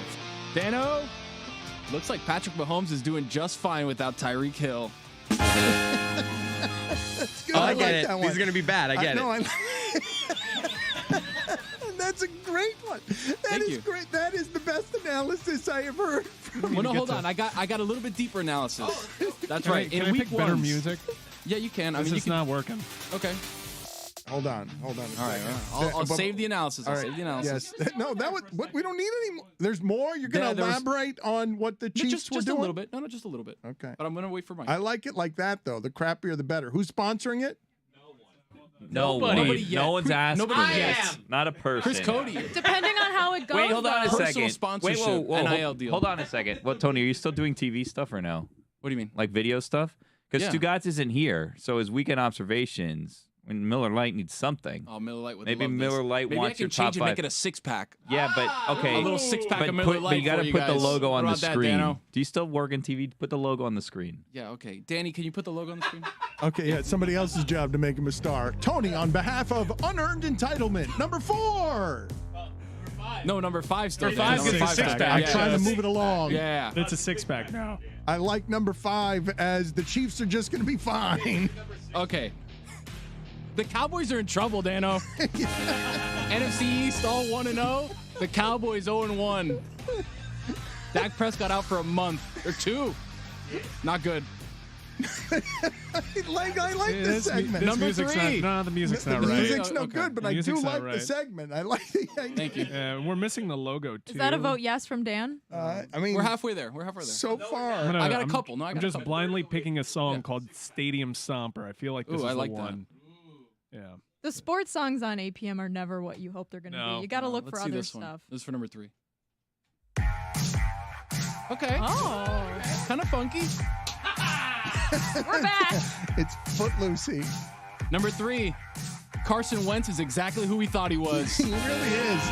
He really is. I The mean, most buy-in looked from good. Dan. This is an upset. It looked good, and then he threw back-breaking interceptions to a linebacker, and then they still won. Who knew? The reason I'm giving him the most buy-in is because he is saying only the most obvious things. This is like a Bayside Tigers football montage. You like it, or you want a different sound here? It's Do you not want- working for me. I was All thinking right, this another was one more then. like when Saved by the Bell was working at the beach for the summer. Go ahead and choose another one. We'll keep doing this on the fly as we work out the kinks in this not sponsored segment. Not yet. There's one called Stadium Fever. Should I try that? Yeah. All right. It's what I had on Saturday. That's what everyone had on Saturday. Ooh, yeah, this one's good. This is a high school football highlights montage Number on 2. a cable access show. Actually, I think this is just Motley Crue. Number 2. Justin Jefferson and Jamar Chase are unguardable. I mean, Dan, have you seen them? Yes.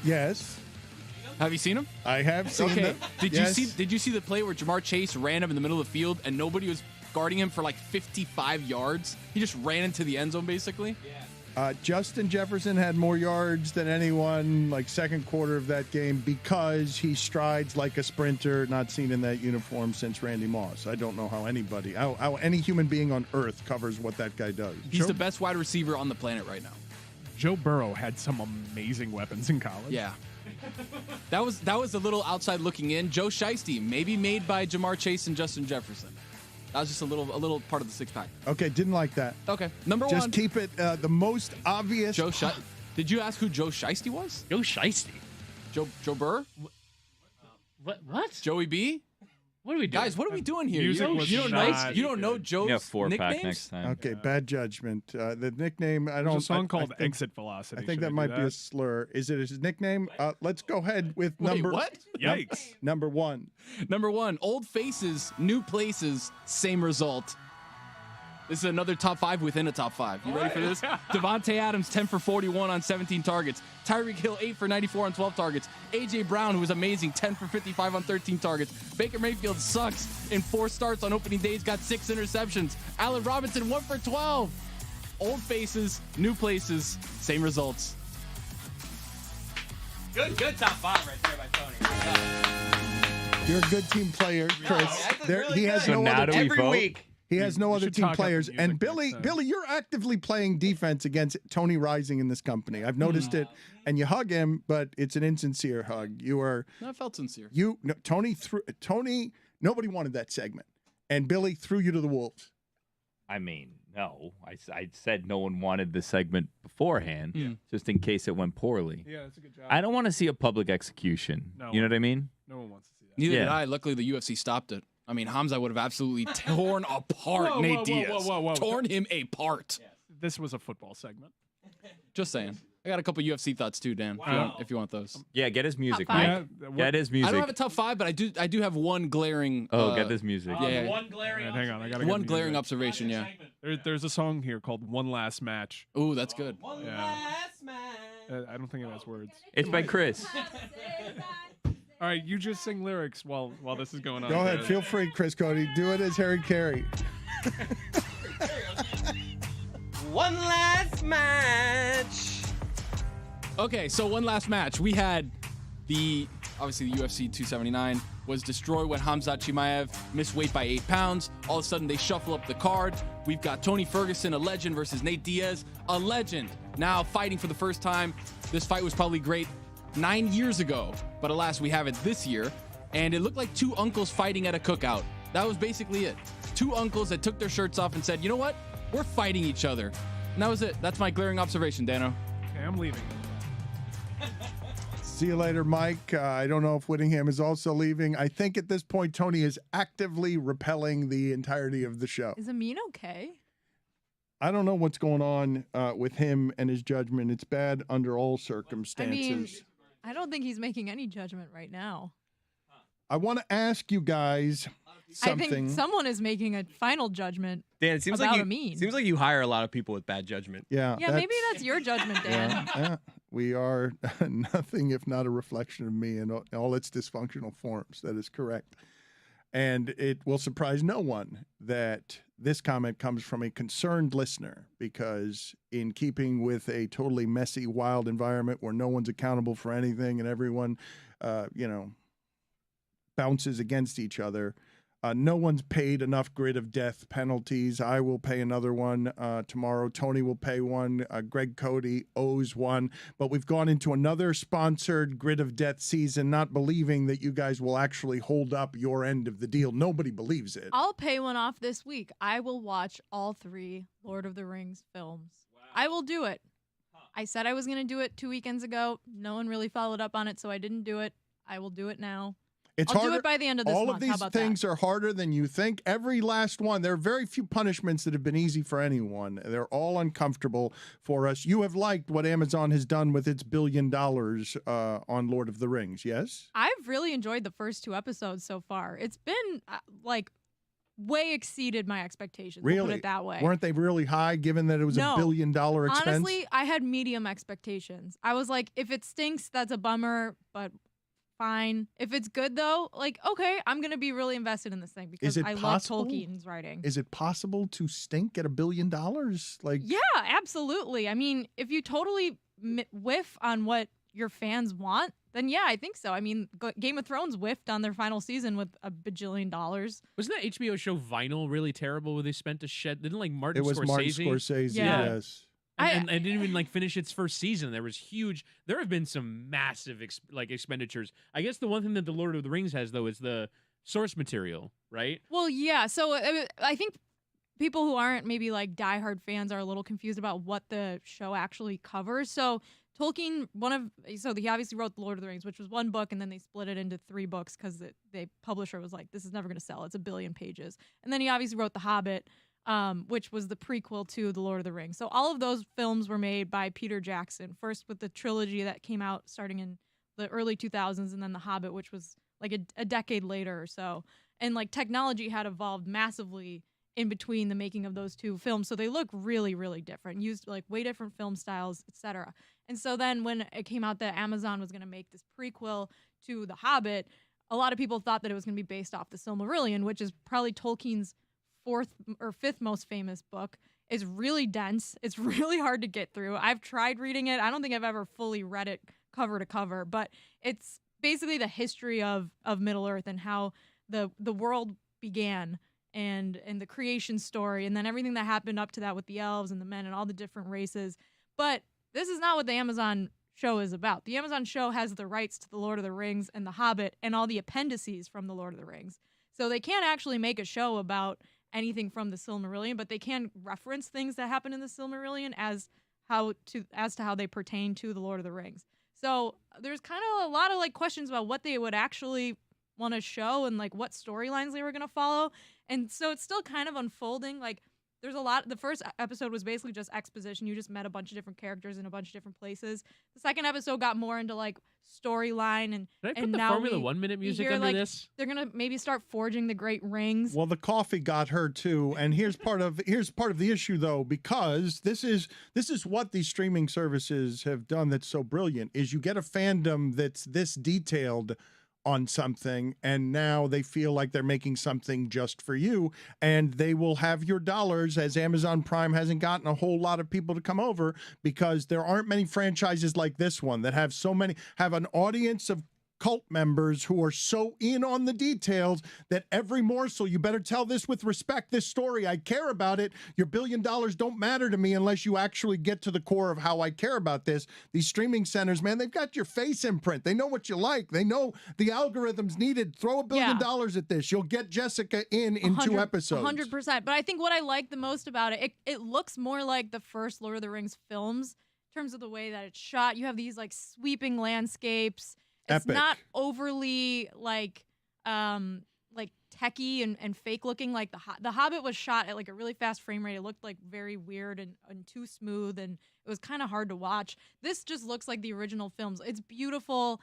It's not like super CGI I watched it on a plane, so obviously I'm gonna rewatch the first 2 episodes. But like I thought it looked really good. I thought the acting was good, and like there was a lot of references to the first 3 films in terms of dialogue. So I feel really excited about it. Obviously, like I've only seen the very first 2 episodes. I think it's an 8-episode long season, but so far, like I've been impressed. I think the tone matches what I'm Tolkien's stunned. writing kind of is. Like a lot of people have been comparing it to Game of Thrones and House of the Dragon, which just premiered around the same time. And the tone of the 2 different fantasy worlds is totally different. I love Tolkien's world. It's much lighter, and it's more like it's less cynical than Game of Thrones. Like there's a good versus evil, hero's journey, all of that. You're not like, oh no, the main character is gonna like have sex with their brother and then get murdered. Like it's just a completely different fantasy world, and I appreciate Tolkien's writing a lot, and I think the tone of the show matches it so far. I'm stunned to hear you say that you didn't have huge expectations and that they have exceeded those expectations with the fan that you are of this, because the bar for the discerning on this is, in my opinion, too high. Well, I think like if you have low expectations, you'll never be disappointed, Dan. Like if I'm like, I'm Gen Z millennial, like the world's gonna end when I'm 35. Then like if the world doesn't end until I'm 40, I'm like, wow, like, we did really good, guys. We made it. I learned that Jess is a nihilist. To answer your question, people will be paying off their punishments soon. Well, this is 4 not people for me. lost this week, Dan. 4 people lost. So we have to, Jess, if you want you lost, I believe you can select today because everyone else will be in tomorrow making selections on their punishments. But Billy, this is not from me. It's a comment from a concerned listener. I believe that they wrote in as a concerned listener.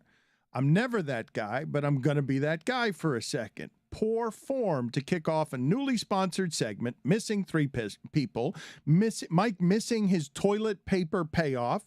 Bucket in studio filming last year was way better. Just a sloppy start to a rebranded segment. How do we fix it? You're not present for the show? First pull is who you get. That's it. First pull is who you get. Enough with player, coach, commissioners. Machine Gun Skippy has ultimate authority and will make sure punishments are done, or else. Don't have your punishment done within 2 weeks? Instant death on the 3rd week and every week thereafter until fulfilled. Please. A metal larker should pull every 3rd week, and if they lose, the punishment is performed by one of them drawn randomly. Who is this person? Punishments can be voided if Stugotz goes to Sioux Falls, Mike doesn't look in mirrors for a day, Chris Cote shows us his belly button. This is ridiculous. Get that shit out of here. Gone way too far. I'll pick a punishment, but get that shit out of here. It is a concerned listener Who hated doing that, by the way, should be noted. And they're never that person, but but I feel like it's totally fair. It is totally fair for a listener to question our show on accountability here, because what does any of this stuff means if nobody's actually fulfilling their punishments? Why are we bothering with the fraudulent entertainment? Because we sold it. You want organization, you want follow through, you want function. I'm sorry, this isn't the show for you. We are who we are. Yeah, Accept us, love us. We're not changing. You need to change. Yeah, that's the entitlement you've grown to love around here, which is why Tony comes in with a sponsored segment of top fives that nobody asked for and wasn't sponsored. We never voted on that. And so what is your vote, Billy? I want to get your thoughts. I vote yes. Well, I vote yes. Really? Well, Dan already voted yes, so that's it. I think it's back. Okay, so give me Tony's top 5. I'm out. Oh, it's a no for me, Clive. Jeez. So you have top 5. Okay, the vote is done. Billy, you're our number 5 in the universe internationally, according to The Guardian. You are number 5 in the universe. Football Insider. We have spent the entire day talking about football, and we haven't gotten enough of your thoughts. We have not talked to you about the Bills. We've not talked to you about God Bless Football. You and Stugotz on Friday are doing an epic and sprawling podcast that's getting more and more popular. Your thoughts on the Bills. The Bills winning big before Kansas City won big. The Bills looking... We dismissed the hype train, Billy and I, before the season. I said don't buy the Bills hype. We were all over like the Bills overrated. The Bills are talking about as Super Bowl favorites. Why is everyone suddenly on the Bills? Yeah.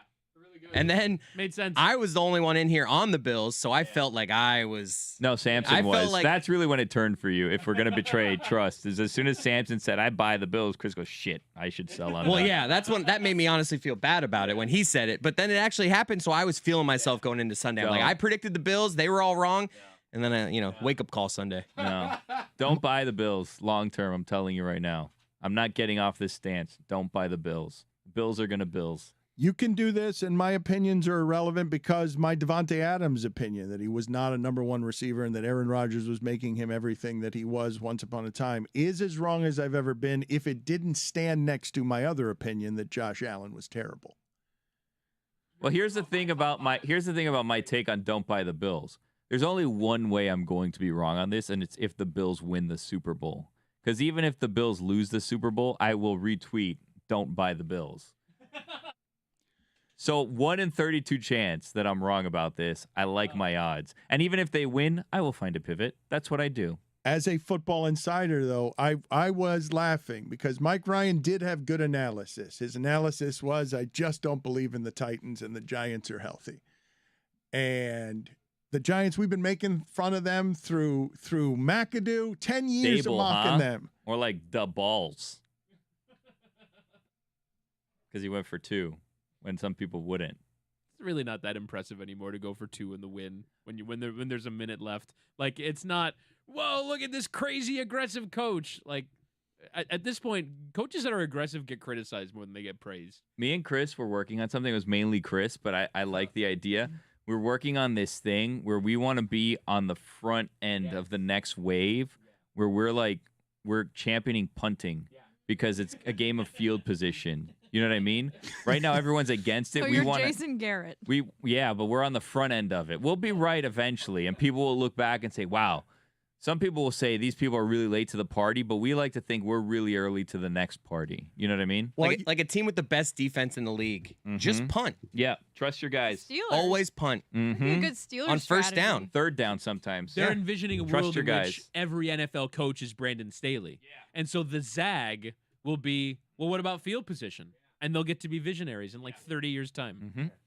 I keep waiting for the evolution where someone on 3rd and 19 tries to punt and fool somebody into a fumble because the guy who's running with his back to the ball thinks it's a pass. and tries to catch it and drop it or knock it down or something. Like, what crazy evolutions are coming next? Because now we were yelling at him for 10 years, go for it, you cowards, on 4th and short. Now all of them are doing it. And now you're laughing when Dayball goes for 2 because you're like, it's a yard and a half, 2 yards, 3 yards. You can get someone to jump off sides. Can't you get 3 yards for the game? You can do that, right? Or you're going to be a coward and just kick for the tie there. We've switched, though. Now Witty's saying, it's the easy thing going for it. Like, we flip-flopped. Now we're on this side. No, but Witty, see, this is the difference between you guys. I'm fascinated by how differently you guys all consume sports, because he does go home at 9 o'clock at night and watches the late games through the lens of only numbers. Tell me what happened. Tell me where. What are the records set? What do you mean Stoops was just passed by Bear Bryant? Who cares? Bear Bryant, though. I know that. I have that information. I'm just surprised that in the NFL, the Mike McDaniel thing was a bit rare. Going for it 4th and 7, plus side of the field when it's just before halftime. You get the ball out of halftime as well. You're up 10. That was a bit of an out there one. I understand why Tyreek Hill said that one required balls, but a wheelbarrow full of balls. Tyreek Ball said it required hills. But Brian, like, going for 2 when you're down 1, we've seen a lot of people do that. That's no longer, oh, wow, what a crazy coach. Brian, I think there's on the cover of the New York Post, there's some headline about, oh, crazy. Like, it's not, so many people do this now. That's not a thing. I don't know the first time that I saw, I think it was Tom Osborne put a championship on the line with his offense, the best you've ever seen at the time in 1983, and he loses because he went for 2. Well, I believe that was an instant. Wouldn't that game have ended in a tie? Because I think they were down 1. The game would have ended in a tie, and I think he was guarding against being voted out of being the champion, right? No, he could have kicked the extra point. He went for 2 for the win. But that's what I'm saying, is that if they had kicked the extra point, that Miami-Nebraska Orange Bowl would have ended in a tie. And I think Tom Osborne was guarding against because back then the AP poll determined the champion, and he was saying, I don't have a tie in the event that maybe we don't get voted as champion because we tied the Orange Bowl. Regardless, it's the first time I remember this argument over 3 stupid yards. Is it over whether or not at the end of the game, mathematically, the smart play is 3 yards for the game. Yes or no? And all of these coaches who demand accountability from others and are pretty cowardly and copycat when it comes to making math decisions, decided for years and years and years that the right way to do it was to kick for the tie and just keep playing because it's safer. Because if you go for 1 play, people are going to criticize you if you make it, if you don't make it. And now we're at the place where too many people have listened too much, and I'm not happy with how many of them are going for it on 4th down. Knock it off. Look at me, Louis. McDaniel going for it 4th and 7 at the 42-yard line. 42-yard line, showing off. In your first game, sliding in. Belichick stops everyone except when he doesn't have Brady. When he doesn't have Brady, then the whole thing falls apart. McDaniel slides in and kicks Belichick's ass. First game ever played. Going for it, 4th and 7 from Bills 42. But the headline of the New York Post, I'm showing it now to the camera, Day Bulls of Steel. That's what the headline is. C says Billy. C says Billy. Tell him, Billy, you're the one. Whittingham loves all his numbers, and Whittingham's already gone to the other side ridiculously. That's the easy call. Punt on 3rd. I'm telling you right now. 3rd and 20, punt on 3rd. Why risk a turnover? Why risk better field position if you lose another? Punt on 3rd down. Billy, you're trying to get. You got to know when to hold them, know when to fold them, Dano. More coverage of punts. I don't know why. Look.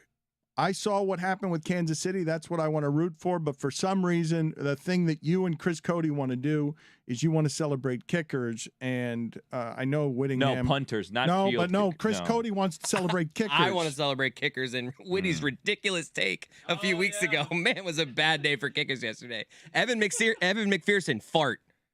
Randy Bullock, fart. Chris Boswell, fart, then not fart. Cairo Santos, fart. I mean, all these guys you called Blankenship. All these guys you called their team's best kicker in the history of their franchises a couple weeks ago. Guarantee you. He's pulling up numbers right now. I don't give a shit about the numbers. I guarantee you, I pull up the field goal percentage for the Cincinnati Bengals, and McPherson. Actually, no, he's not. Aha! He's 3rd best in team history. You fool! Well, for the audience that doesn't know what we're talking about, yes, Billy, that's a good reaction. What are we doing? It was about something else. Is Amin just pretending to be a ghost for an hour? Wow. Wait, you guys can see him too? Where is he? Right next to me. He flew down here, came in late, drank coffee, pooped all over a segment, and has been floating around here doing a visual joke for the YouTube audience, not realizing that we're mostly on audio here to the grand majority of people, and they just think that Amin has disappeared. It did just get really cold in here.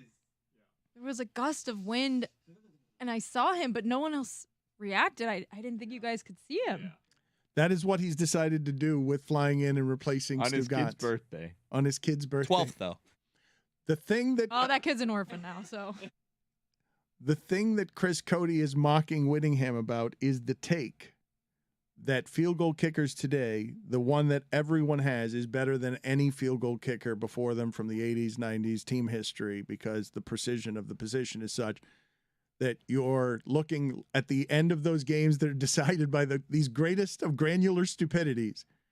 And let's see if Atlanta can get that 62-yarder at the end. And there were a lot of missed kicks at the end, and Bullock's was one of them. And you were mad at him because they perfected this so much. Oh, come on, Bullock, 42 yards away. That's an easy one. And all of us would look from 42 yards away and go, holy shit, that's a far way to kick a football. With everyone in this locker room mad at me, all these savages who are 350 pounds, they've been fighting all game, and I trot out my little Grammatica body out there, and now I get to decide the game from 42 yards. And everyone in America who's watching during the witching hour is saying of Bullock, you bum, you got to make the easy 42-yarder. You just blew it against the Giants. I was at a bar for the end of the 4 o'clock, like that Bengals Steelers game, and everyone in the bar, when they showed a replay of McPherson pulling one of those, laces were in. Laces were in. What other movie has informed our sports knowledge more? Fans would not know about laces in, laces out if it wasn't for Ace Ventura. It's like the people are kicking- so professional kicker analyzers now. They're like, oh, laces were in. I know that one. It's the kicking version of too much time. Because if you see that, like I tweeted that everyone. The laces were in. They were in. It's so stupid. Think about what we're talking about. Okay, it's the end of the game. You're the nuclear epicenter of your pressurized city, and you're the long snapper. And you got to put it right on. Backup long snapper, though. Is that on? That was the problem. Is that on the long snapper, the holder, or is it just random? Because you don't have time to catch it, put it down. Do you have to do a full spin if the laces are the wrong way? If the snap is bad, then the holder. So it's on the doesn't have snapper. enough So if time. laces end up in, who is the kicker most mad at? The holder placeholder had to almost or jump. the snapper? The snapper one of for them. sure. Yeah, it was bad. So snap. based off of the repetition of it, the rotation of the ball, it's like. I think it was like a third string tight end who was snapping it. That's I have the a couple backup questions snapper. as a Alex Smith said today that Travis Kelce is the backup snapper for the Chiefs. But that's okay. So this is the thing. that is a fun every, fact. Every team has a long snapper, right? And every team has a kicker. So Harrison Butker gets injured in the Cardinals Chiefs game, and they have like a receiver or I think it was a corner. safety. It was And he deep- was drilling kickoffs. Yeah, he had like 70 yards into the end zone for a touchback. My question though is, when the long snapper goes out, why can't the center just do that job? He snaps 70 times a game. Why can't he just do that job? Totally different. Would you want to screw up your center, which is way more important than your long snapper, by having Just him snap the it ball. long? You snap the ball in every other context. Like, why can't the Not that far. Why? But why, when the It's kicker different. gets hurt, can't the punter just go in and kick? Oh my God, it's different. It's It's not the same kicking. thing. No, I imagine They're they making have way too much of I this imagine discipline. they have some sort of tryout early in training camp. All right, we need emergency kickers. I'm sure the punters try. I'm sure if the punter feels they can kick, they could be the option for that. Sometimes they are, but Yeah. a lot of times They they're probably not. had a tryout, and that Reed guy was their best They're kicker. different kinds of snapping.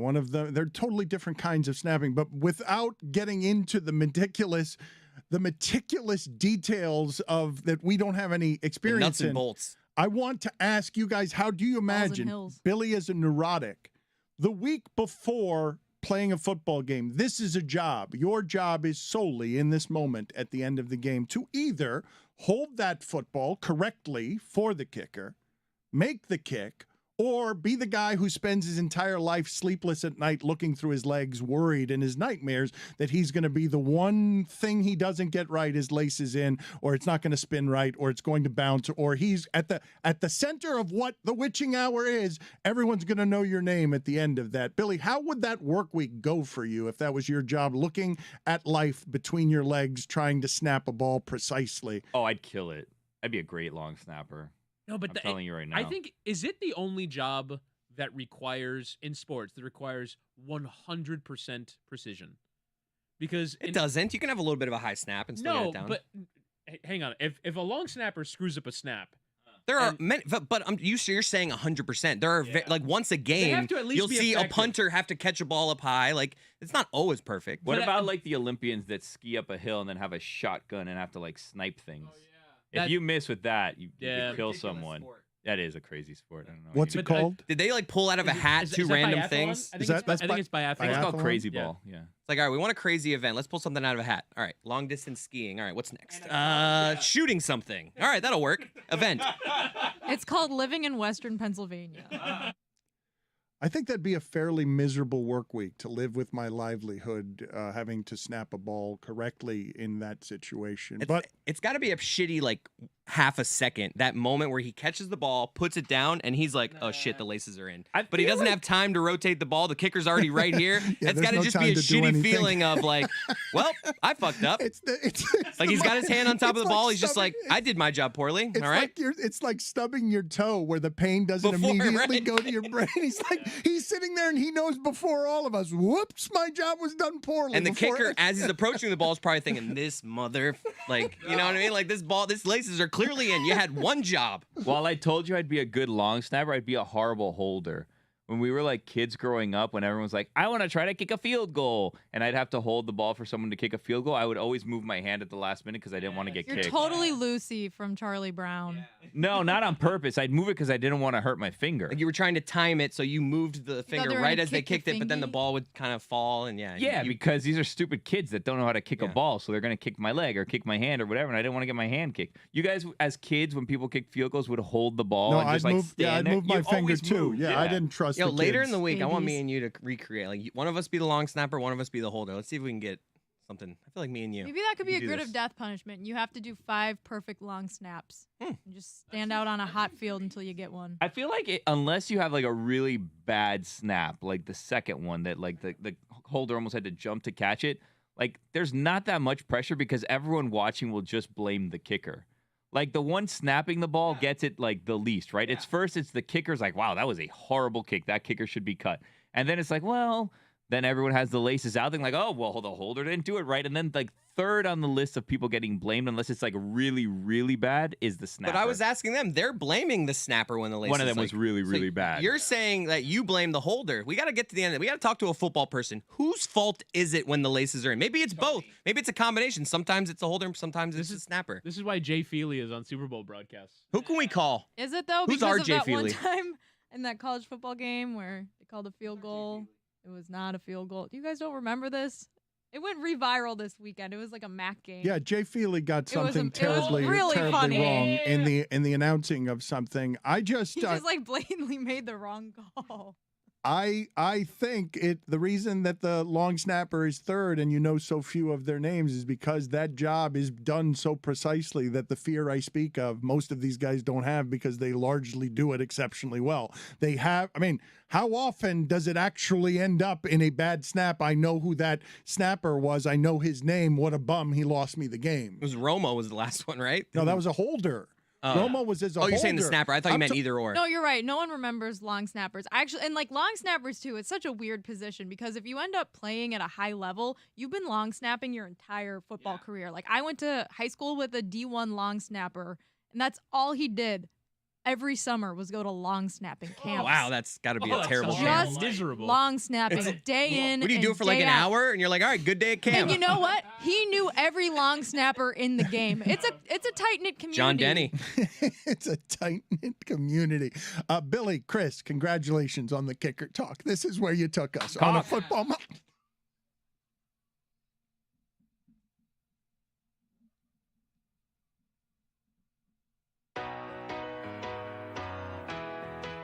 Evan McPherson? The GOAT? He's a kicker. I mean, Tom Brady's bed's still warm. Tom Brady just left. You're the crazy